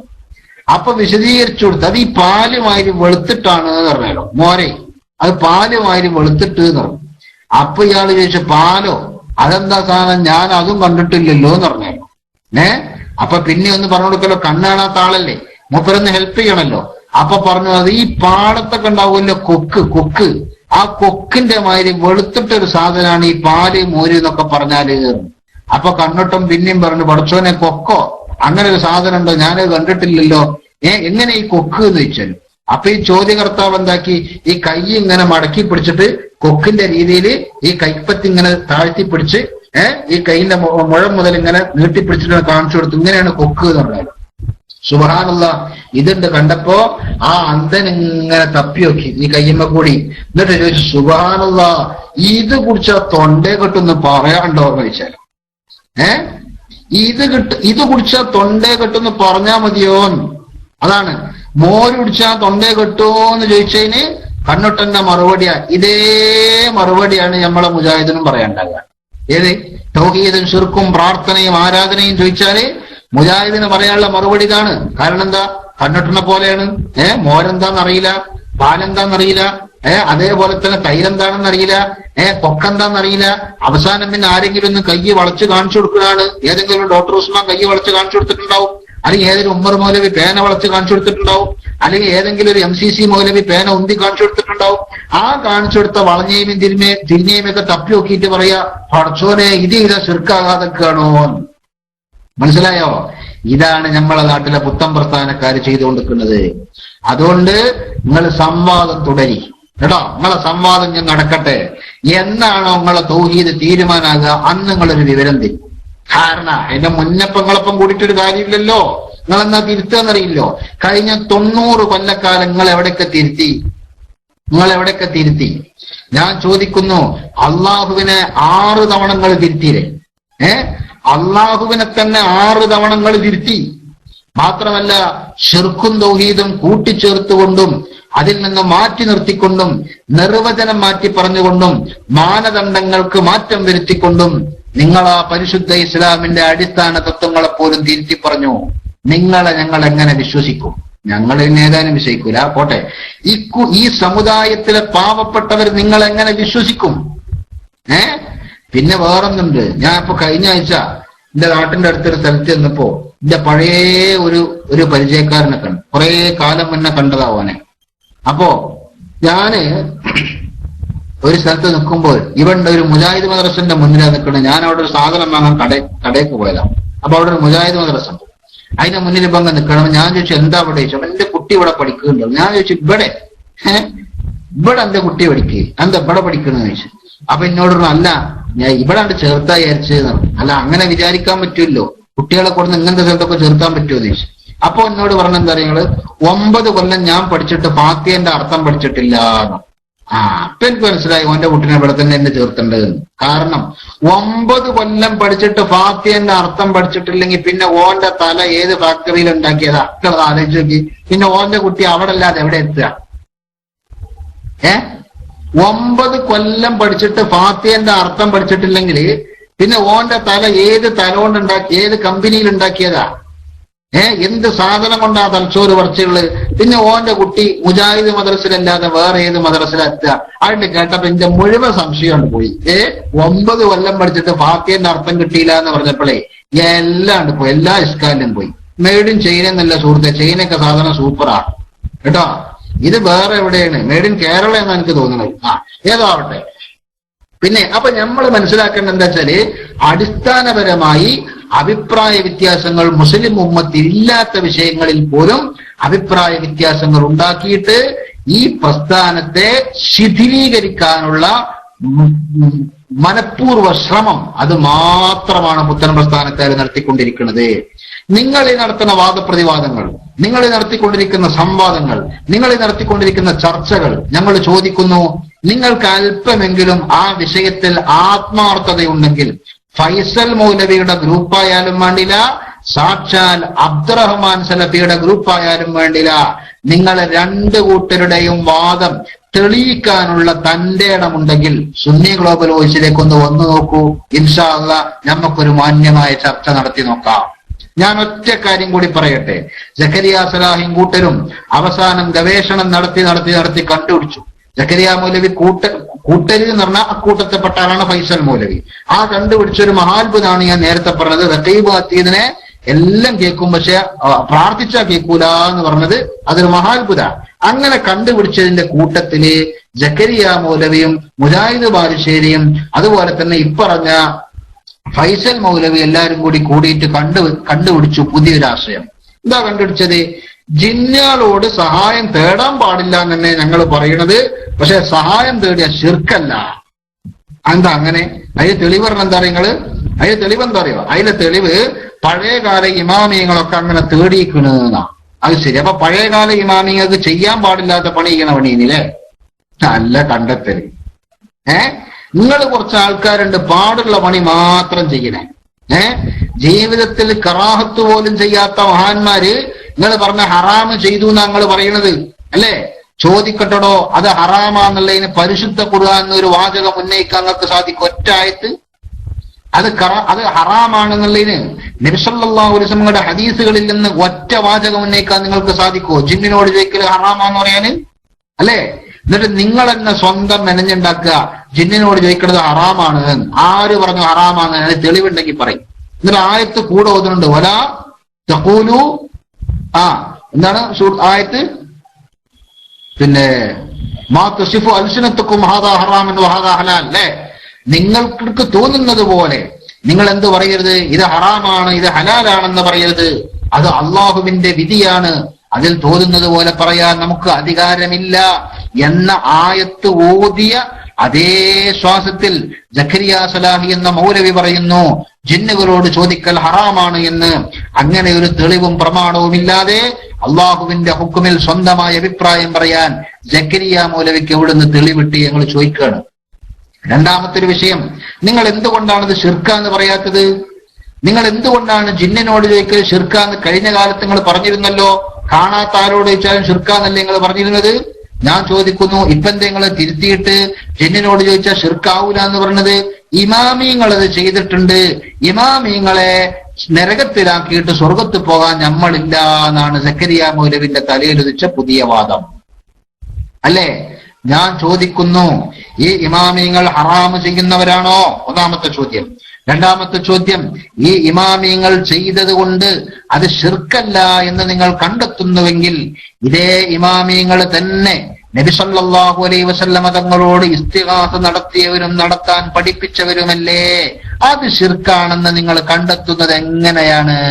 രണ്ടാമത്തെ ചോദ്യം, തറക്കുമി പറഞ്ഞോ? മറുപടി ഉണ്ടെങ്കിൽ പറഞ്ഞോ. രണ്ടാമത്തെ ചോദ്യം. ഈ 2 ചോദ്യം ഇവിടെ ബാക്കിയുണ്ട്. ഞാൻ ഏതാനും ദിവസങ്ങൾക്ക് മുമ്പ് ഇങ്ങനെ സംസാരിക്കുന്ന ഒരു അവസരത്തിൽ നമ്മുടെ ക്ലാസ് റൂമിൽ തന്നെ നബി സല്ലല്ലാഹു അലൈഹി വസല്ലം തങ്ങളോട് ഇസ്തിഗാസ നടത്തുന്നത്, അമ്പിയാക്കളോടും മൗലിയാക്കളോടും മഹാന്മാരോടും ഇസ്തിഗാസ നടത്തുന്നത്, സഹായം തേടുന്നത് ശിർക്കല്ല എന്ന് പഠിപ്പിക്കുന്ന, അങ്ങനെ തേടണം എന്ന് പഠിപ്പിക്കുന്ന 33 ഇമാമിയങ്ങളെ അവരുടെ കിതാബുകൾ സഹിതം ഞാൻ ഇവിടെ ഉദ്ധരിച്ചിരുന്നു. ആ ഇമാമിയങ്ങൾ ഇപ്പോഴും എന്റെ കയ്യിലുണ്ട്. അത് സാമ്പിളാണ് 33. ഞാൻ അന്നും പറഞ്ഞിരുന്നു അത് സാമ്പിളാ. ഞാൻ ചോദിക്കുന്നു, ഇവിടെ എങ്ങനെ ഇമാമിങ്ങൾക്ക് ശിർക്ക് പറ്റി നിങ്ങൾ പറയാ? ഇമാമിങ്ങൾ എന്ന് പറഞ്ഞാൽ ശിർക്കും തൗഹീദും തിരിയാത്തവരാണോ? അപ്പൊ വഹാബികളെ, നിങ്ങൾക്കാണ് പിഴവ് സംഭവിച്ചത്, നിങ്ങൾക്കാണ് തെറ്റിയത്. നബി സല്ലല്ലാഹു അലൈഹി വസല്ലമ തങ്ങൾ വേർതിരിച്ചു മനസ്സിലാക്കി തന്ന ശിർക്കിലും തൗഹീദിലും അങ്ങനെ ഇല്ല. ഞാൻ ഒറ്റ കാര്യം പറയട്ടെ, ഇനി അങ്ങനെ ഉണ്ട്, നിങ്ങൾ പറയുന്നതാണ് ശരി എന്ന് സങ്കല്പിച്ചാൽ, നിങ്ങൾ പറയുന്നത് വിഷമം വരുമ്പോ അള്ളാഹുവിനോടെ ചോദിക്കാവൂ, വേറെ ആരോട് ചോദിക്കാൻ പാടില്ല എന്നാ. ഞങ്ങൾ പറയും എന്താണെന്നറിയുങ്ങള്, വിഷമം വന്നാലും ശരി വന്നിട്ടില്ലെങ്കിലും ശരി എല്ലാ സമയത്തും ഒരു വിഷയത്തിന്റെ സൃഷ്ടാവ് എന്നും അതിന്റെ അടിസ്ഥാന ദാതാവ് എന്നും യഥാർത്ഥ ഉടമയെന്നും ആരാധിക്കപ്പെടാൻ അർഹനെന്നും എന്ന നിലക്ക് അള്ളാഹുവിനോട് മാത്രമേ ചോദിക്കാവൂ, വേറെ ആരോടും ചോദിക്കാൻ പാടില്ല. അങ്ങനെ അള്ളാഹുവിനെ മാത്രമേ കാണാവൂ, വേറെ ആരെയും കാണാൻ പാടില്ല. ഇതാണ് സുന്നത്ത് ജമാഅത്തിന്റെ വിശ്വാസം. അതേ സ്ഥാനത്ത് ഒരു വിഷയത്തിന്റെ യഥാർത്ഥ സൃഷ്ടാവും അതിന്റെ യജമാനനും യഥാർത്ഥ ഉടമയും അല്ലാഹു സുബ്ഹാനഹു വ തആലയാണെന്ന് അംഗീകരിച്ചുകൊണ്ട് തന്നെ, അത് ഉറച്ചു വിശ്വസിച്ചുകൊണ്ട് തന്നെ, അതിന്റെ കാരണക്കാരൻ എന്ന നിലക്ക് അള്ളാഹു നിശ്ചയിച്ച കാരണങ്ങളോട് ചോദിക്കുന്നത് അത് ശിർക്കിന്റെ പട്ടികയിൽ പെടില്ല. അത് ഇസ്ലാം പഠിപ്പിച്ച രീതിയാണ് എന്നതാണ് സുന്നത്തി ജമാഅത്തിന്റെ ആശയം. ഈ 2 ആശയവും തമ്മിലാണ് കൊല്ലങ്ങളായി ഇവിടെ സംവാദങ്ങളും ഏറ്റുമുട്ടലുകളും ഒക്കെ നടക്കുന്നത്.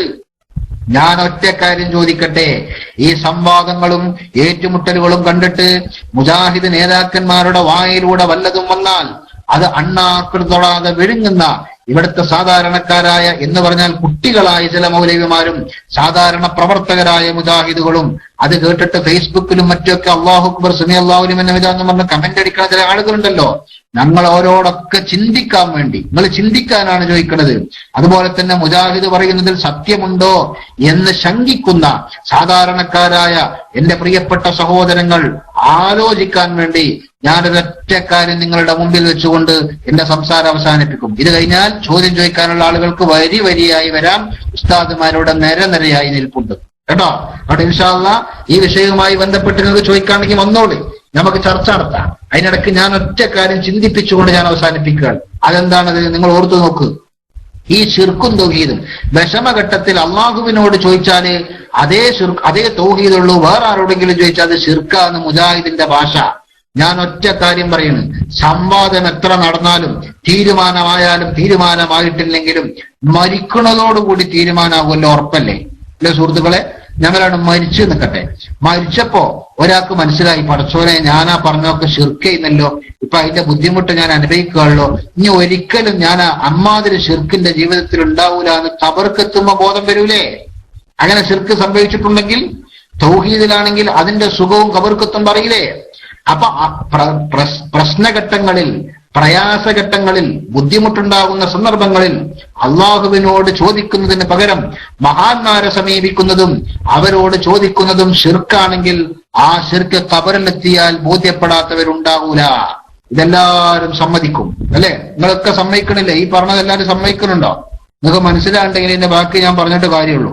ഇനി കുറയാണ്ട് പറഞ്ഞിട്ട് ഇപ്പൊ എവിടെ എത്തിച്ചിട്ട് കാര്യം ഉണ്ടാവില്ല അല്ലെ? ശിർക്കും തൗഹീദും എന്തായാലും മരിച്ചാൽ തീരുമാനാകുമല്ലോ. മരിച്ചതിന്റെ ശേഷം എല്ലാവർക്കും അറിയാലോ ഞാൻ ശിർക്ക് ചെയ്യുന്നോ തൗഹീദ് ചെയ്യുന്നോ എന്നൊക്കെ. ആയിക്കോട്ടെ, തീരുമാനാകും. അതെ, എല്ലാവരും എസ് അടിക്കുന്നുണ്ട്, തീരുമാനമായി പോകട്ടെ. ഖബറിൽ കുറെ കാലം കിടന്ന് അവിടുന്ന് അങ്ങനെ മുജാഹിദ് പറഞ്ഞ പോലെയാണെങ്കിൽ ഖബർ കിടന്നപ്പോഴാ തിരിഞ്ഞ് പടച്ചോനെ നമ്മൾ കുത്തിബിയെ തോന്നിയതൊക്കെ ആകെ ശിർക്കാണല്ലോ, റസൂലുള്ളാഹിനെ വിളിച്ചത് ശിർക്കാണല്ലോ, മഹാന്മാരെ വിളിച്ചത് ശിർക്കാണല്ലോ. കാരണം ബുദ്ധിമുട്ട് വരുന്ന സമയത്ത് ഓരോന്നും വിളിക്കാൻ പാടില്ലല്ലോ, വിളിക്കേണ്ടത് അള്ളാനെ മാത്രമെന്നല്ലേ മുജാഹിദ് പറഞ്ഞത്. അത് കേൾക്കാതെ നമ്മൾ ഇങ്ങനെ പോയതുകൊണ്ടല്ലേ ഇപ്പൊ ഈ ഇടങ്ങേറിപ്പെട്ടത് എന്ന് ഖബറിൽ കിടന്നിട്ട് ചിന്തിക്കണം ഒരാൾ. നമ്മൾ ആലോചിച്ച് നോക്കി, ഖബറിന്റെ ജീവിതം കഴിഞ്ഞ് ഖിയാമത്ത് നാൾ വന്ന് എല്ലാവരും മഹ്ശറിൽ ഒരുമിച്ച് കൂടി. ആ ഘട്ടത്തിൽ ആദ്യത്തെ പണി എന്താ? മഹ്ശറിൽ കൂടിയിട്ട് ഇന്നത്തെ പണി ഓടുകയാണ്. എവിടുക്ക? ഭയങ്കര പ്രയാസമുള്ള ഘട്ടം. ദുനിയാവിലെ കടം കുടുങ്ങിയ പ്രയാസമല്ല, ഇവിടുത്തെ രോഗത്തിന്റെ പ്രയാസമല്ല, ഇവിടുത്തെ ഏതെങ്കിലും കുട്ടിക്ക് കല്യാണം ശരിയാകാത്ത പ്രയാസമല്ല, ഇവിടുത്തെ വിസ ശരിയാകാത്ത പ്രയാസമല്ല. ഏതാ പ്രയാസം? അവിടെ മഹ്ശറില് ആ ചുട്ടുപൊള്ളുന്ന വെയിലത്ത് ഭൂമിയിൽ നിന്ന് 9,29,00,000 മൈലുകൾക്കപ്പുറത്ത് നിൽക്കുന്ന സൂര്യൻ 1 മൈൽ മാത്രം ഉയരത്തിൽ ഉദിച്ചു നിൽക്കുന്ന ആ കത്തിജ്വലിക്കുന്ന സൂര്യന്റെ താഴെ വിയർത്ത് കുളിച്ച് വിഷമിച്ച് തണലില്ലാതെ നിൽക്കുന്ന മനുഷ്യൻ. അല്ലാഹു തആല നമുക്കെല്ലാവർക്കും നാളെ അവിടെ അർശിന്റെ തണൽ നൽകി അനുഗ്രഹിക്കുമാറാകട്ടെ. ആ വെയിലത്ത് നിൽക്കുമ്പോ ഈ പ്രയാസകരമായൊരു ഘട്ടത്തെ അതിജീവിക്കാൻ എന്ത് ചെയ്യണം? ദുനിയാവിൽ നിന്ന് പ്രയാസം വന്നപ്പോ എന്താ ചെയ്തത്? മഹാന്മാരെ വിളിച്ച് സഹായം തേടി, മഹാന്മാരെ സമീപിച്ചു പറഞ്ഞു. അള്ളാഹുവിനോട് പറഞ്ഞില്ല. അങ്ങനെ പറഞ്ഞതിന്റെ പേരിൽ, അള്ളാഹുവിനോട് പറയാതെ മഹാന്മാരോട് പറഞ്ഞതിന്റെ പേരിൽ ഞാനിതാ ഖബറിൽ അങ്ങേയറ്റം ശിക്ഷിക്കപ്പെട്ടു. അതുകൊണ്ട് പരലോകത്ത് ഞാനിതാ പെരുംകുടുക്കിലാണ് ഇപ്പൊ കുടുങ്ങിയിട്ടുള്ളത്. ഈ സങ്കീർണമായ സാഹചര്യത്തിലും ഞാൻ മഹാന്മാരോട് പറയാൻ പോയാൽ എനിക്കതിലും വലിയ അപകടമല്ലേ സംഭവിക്കുക? അതുകൊണ്ട് എന്റെ ഖബറിൽ നിന്ന് ഞാൻ പാഠം പഠിച്ചതല്ലേ, മഹാന്മാരോടല്ല ചോദിക്കേണ്ടത് അള്ളാനോടാണ് എന്ന്. അതുകൊണ്ട് ഞാൻ അള്ളാനോട് നേരിട്ട് പറയട്ടെ എന്ന് പറഞ്ഞിട്ട് ഏതെങ്കിലും ഒരു മുജാഹിദ് അള്ളാന്റെ അടുത്തേക്ക് നേരിട്ട് പോവോ? ഞങ്ങൾ സുന്യാള, ഞങ്ങൾ ദുന്യാവിന് പഠിച്ചത് അള്ളാഹുവിനോട് നേരിട്ട് പറയുന്നത് പോലെ നബി സല്ലല്ലാഹു അലൈഹി വസല്ലമ തങ്ങളോടും മറ്റു മഹാന്മാരോടും ഇസ്തിഗാസ ചെയ്തുകൊണ്ട് അള്ളാഹുവിനോടൊരു കാര്യം ആവശ്യപ്പെടുന്നതും തൗഹീദിന്റെ വഴിയാണെന്ന് പഠിച്ചു വെച്ച ഞങ്ങള് ഖബറിൽ കടക്കുമ്പോ അതിന്റെ സുഖം അനുഭവിച്ചു കാണും. ആ സുഖം തീർച്ചയായും അനുഭവിക്കുന്നത് കൊണ്ട് തന്നെ നാളെ പരലോകത്ത് ഈ സങ്കീർണമായ സാഹചര്യം വരുമ്പോ അള്ളാഹുവിന്റെ മുന്നിലേക്കല്ല ഞങ്ങൾ നേരിട്ട് ഓടുക. ഞങ്ങൾ ആരടുത്തേക്കാ ഓടുക? മഹാന്മാരുടെ കൂട്ടത്തിൽ ഞങ്ങളുടെ ആദ്യ പിതാവായ ആദം നബി അലൈഹി സ്വലാമിന്റെ അടുത്തേക്കാ ഓടുക. ഞങ്ങൾ പറയും, ആദം നബിയെ ഞങ്ങൾ പേരും കൊടുക്കലാണുള്ളത്, നിങ്ങൾ ഞങ്ങളൊന്ന് സലാമത്താക്കി തരണം. അപ്പൊ ഉമ്മർ മൗലവി അൽമനാറുമായിട്ട് അവിടെ വരുമോ? ഞങ്ങൾ ചോദിക്കാണ്, സക്കരിയ മൗലവി ഇസ്ലാഹുമായിട്ട് വരുമോ? ഉമർ മൗലവിന്റെ സൽസബീൽ ഉണ്ടാവോ? കെ എം മൗലവിന്റെ അൽമനാർ ഉണ്ടാവോ? റഷീദിൽ വന്ന 10 വെയിറ്റുകൾ വരുമോ? സക്കരിയ വന്ന് കൂക്കോ? ഞങ്ങൾ ചോദ്യം ചോദിക്കട്ടെ. ഈ ഫൈസൽ മൗലവി വന്നിട്ട് അവിടെ സംവാദം നടത്താൻ വരുമോ? എന്താ സുന്യാളെ നിങ്ങൾ കാട്ടണത്? ആഖിറത്തിലും ഖുറാഫിത്തരാണോ എന്ന് ചോദിക്കോ? ഇല്ല. ഞങ്ങൾക്കതാ പറഞ്ഞത്, ഞങ്ങൾക്ക് ദുനിയാവിലും തൗഹീദ്, ആഖിറത്തിലും തൗഹീദ്. പ്രയാസമുള്ള ഘട്ടത്തിൽ അള്ളാഹുവിനോട് ചോദിക്കണമെന്ന് പഠിപ്പിച്ചാൽ അത് ഏത് വീക്ഷണത്തിലുള്ള ചോദ്യമാണെന്ന് ഞങ്ങൾ മനസ്സിലാക്കിയിട്ടുണ്ട്. നബി സല്ലല്ലാഹു അലൈഹി വസല്ലമ തങ്ങളോട് ചോദിക്കുമ്പോൾ അതേത് ചോദ്യമാണ്, അതേത് വീക്ഷണത്തിലുള്ള ചോദ്യമാണെന്ന് ഞങ്ങൾ മനസ്സിലാക്കിയിട്ടുണ്ട്. അതുകൊണ്ട് ഞങ്ങൾ പരലോകത്ത് ആദം നബിന്റെ അടുത്തേക്ക് പോകും. ആദം നബി അലൈഹിസ്സലാം ഞങ്ങളെ മടക്കി അയക്കും. ആദം നബി പറയും, എന്താ അങ്ങേമാരെ, നിങ്ങൾ ദുന്യാവിൽ എത്ര കാലം ജീവിച്ചതാ?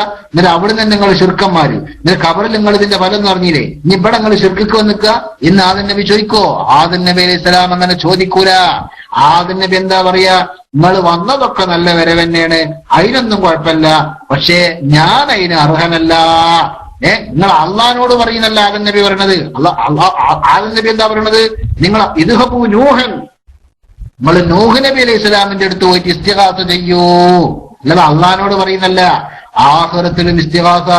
നൂഹ് നബി അലൈഹി ഇസ്ലാമിന്റെ സങ്കടം, ഇദ്ഹബൂ ഇബ്രാഹിമ, നിങ്ങൾ അള്ളഹാനോട് നേരിട്ട് പറയുന്നില്ല, നിങ്ങൾ ഇബ്രാഹിം നബിന്റെ അരികിലേക്ക് പോകുന്നതാണ് അടുത്ത നബി പറയുന്നത്. ഇബ്രാഹിം നബി അലൈഹി ഇസ്ലാം സങ്കടം പറഞ്ഞിട്ട് പറയുന്നു, ഇദ്ഹബൂ മൂസ ഫഇന്നഹു കലീമുല്ലാഹ്, നിങ്ങൾ മൂസാ നബിന്റെ അടുത്തേക്ക് പോയി നോക്കി, മൂസാ നബി അല്ലേ അള്ളാന്റെ കലീമ്. മൂസാ നബി പറയുന്നു, നിങ്ങൾ ഈസാ നബിന്റെ അടുക്കലേക്ക് പോയി, ഇദ്ഹബൂ ഈസാ ഫഇന്നഹു റൂഹുല്ലാഹ്, അള്ളാഹുവിന്റെ റൂഹും കലിമത്തുമായ ഈസാ നബി അലൈഹി ഇസ്ലാം അവിടെ ഉണ്ടല്ലോ, നിങ്ങൾ ചെന്നോക്കൂ എന്ന് പറയും. ഈസാ നബി അലൈഹി ഇസ്ലാമോ, ഇദ്ഹബൂ മുഹമ്മദൻ സല്ലല്ലാഹു അലൈഹി വസല്ലം, നിങ്ങള് ഞങ്ങളെ എല്ലാവരുടെയും നേതാവായ മുഹമ്മദ് നബി സല്ലല്ലാഹു അലൈഹി വസല്ലം തങ്ങളെ സമീപിക്കൂ എന്ന് പറഞ്ഞ് ലോകത്ത് ഭൂമിയിൽ വന്നിട്ട് ശിർക്കും തൗഹീദും വേർതിരിച്ച് ശിർക്കിനെ മാറ്റി നിർത്തി തൗഹീദിനെ പഠിപ്പിക്കാൻ വേണ്ടി 950 കൊല്ലം പ്രബോധന പ്രവർത്തനം നടത്തിയ നൂഹ് നബി അലൈഹിസ്സലാം മുതൽ ഈ തൗഹീദ് പഠിപ്പിച്ചതിന്റെ പേരിൽ നമ്രൂദിന്റെ തീക്കുണ്ടാരത്തിൽ കിടക്കേണ്ടി വന്ന ബഹുമാനപ്പെട്ട ഇബ്രാഹിം നബി അലൈഹിസ്സലാം മുതൽ അങ്ങനെ തുടങ്ങി മുഴുവൻ അമ്പിയാക്കളും അവിടെ പ്രേരിപ്പിക്കുന്നത് ഇസ്തിഗാസ ചെയ്യാനാണ്. നിങ്ങൾ അള്ളാഹിനോട് നേരിട്ട് ചോദിച്ചോളി എന്നല്ല പറയുന്നത്. നിങ്ങൾ അടുത്ത നബിയുടെ അടുക്കലേക്ക് പോ, ആ നബിയെ സമീപിക്ക്, ഈ നബിയെ സമീപിക്ക് എന്ന് പറഞ്ഞ് മഹാന്മാരുടെ അടുക്കലേക്ക് പറഞ്ഞേക്കുകയാണ്.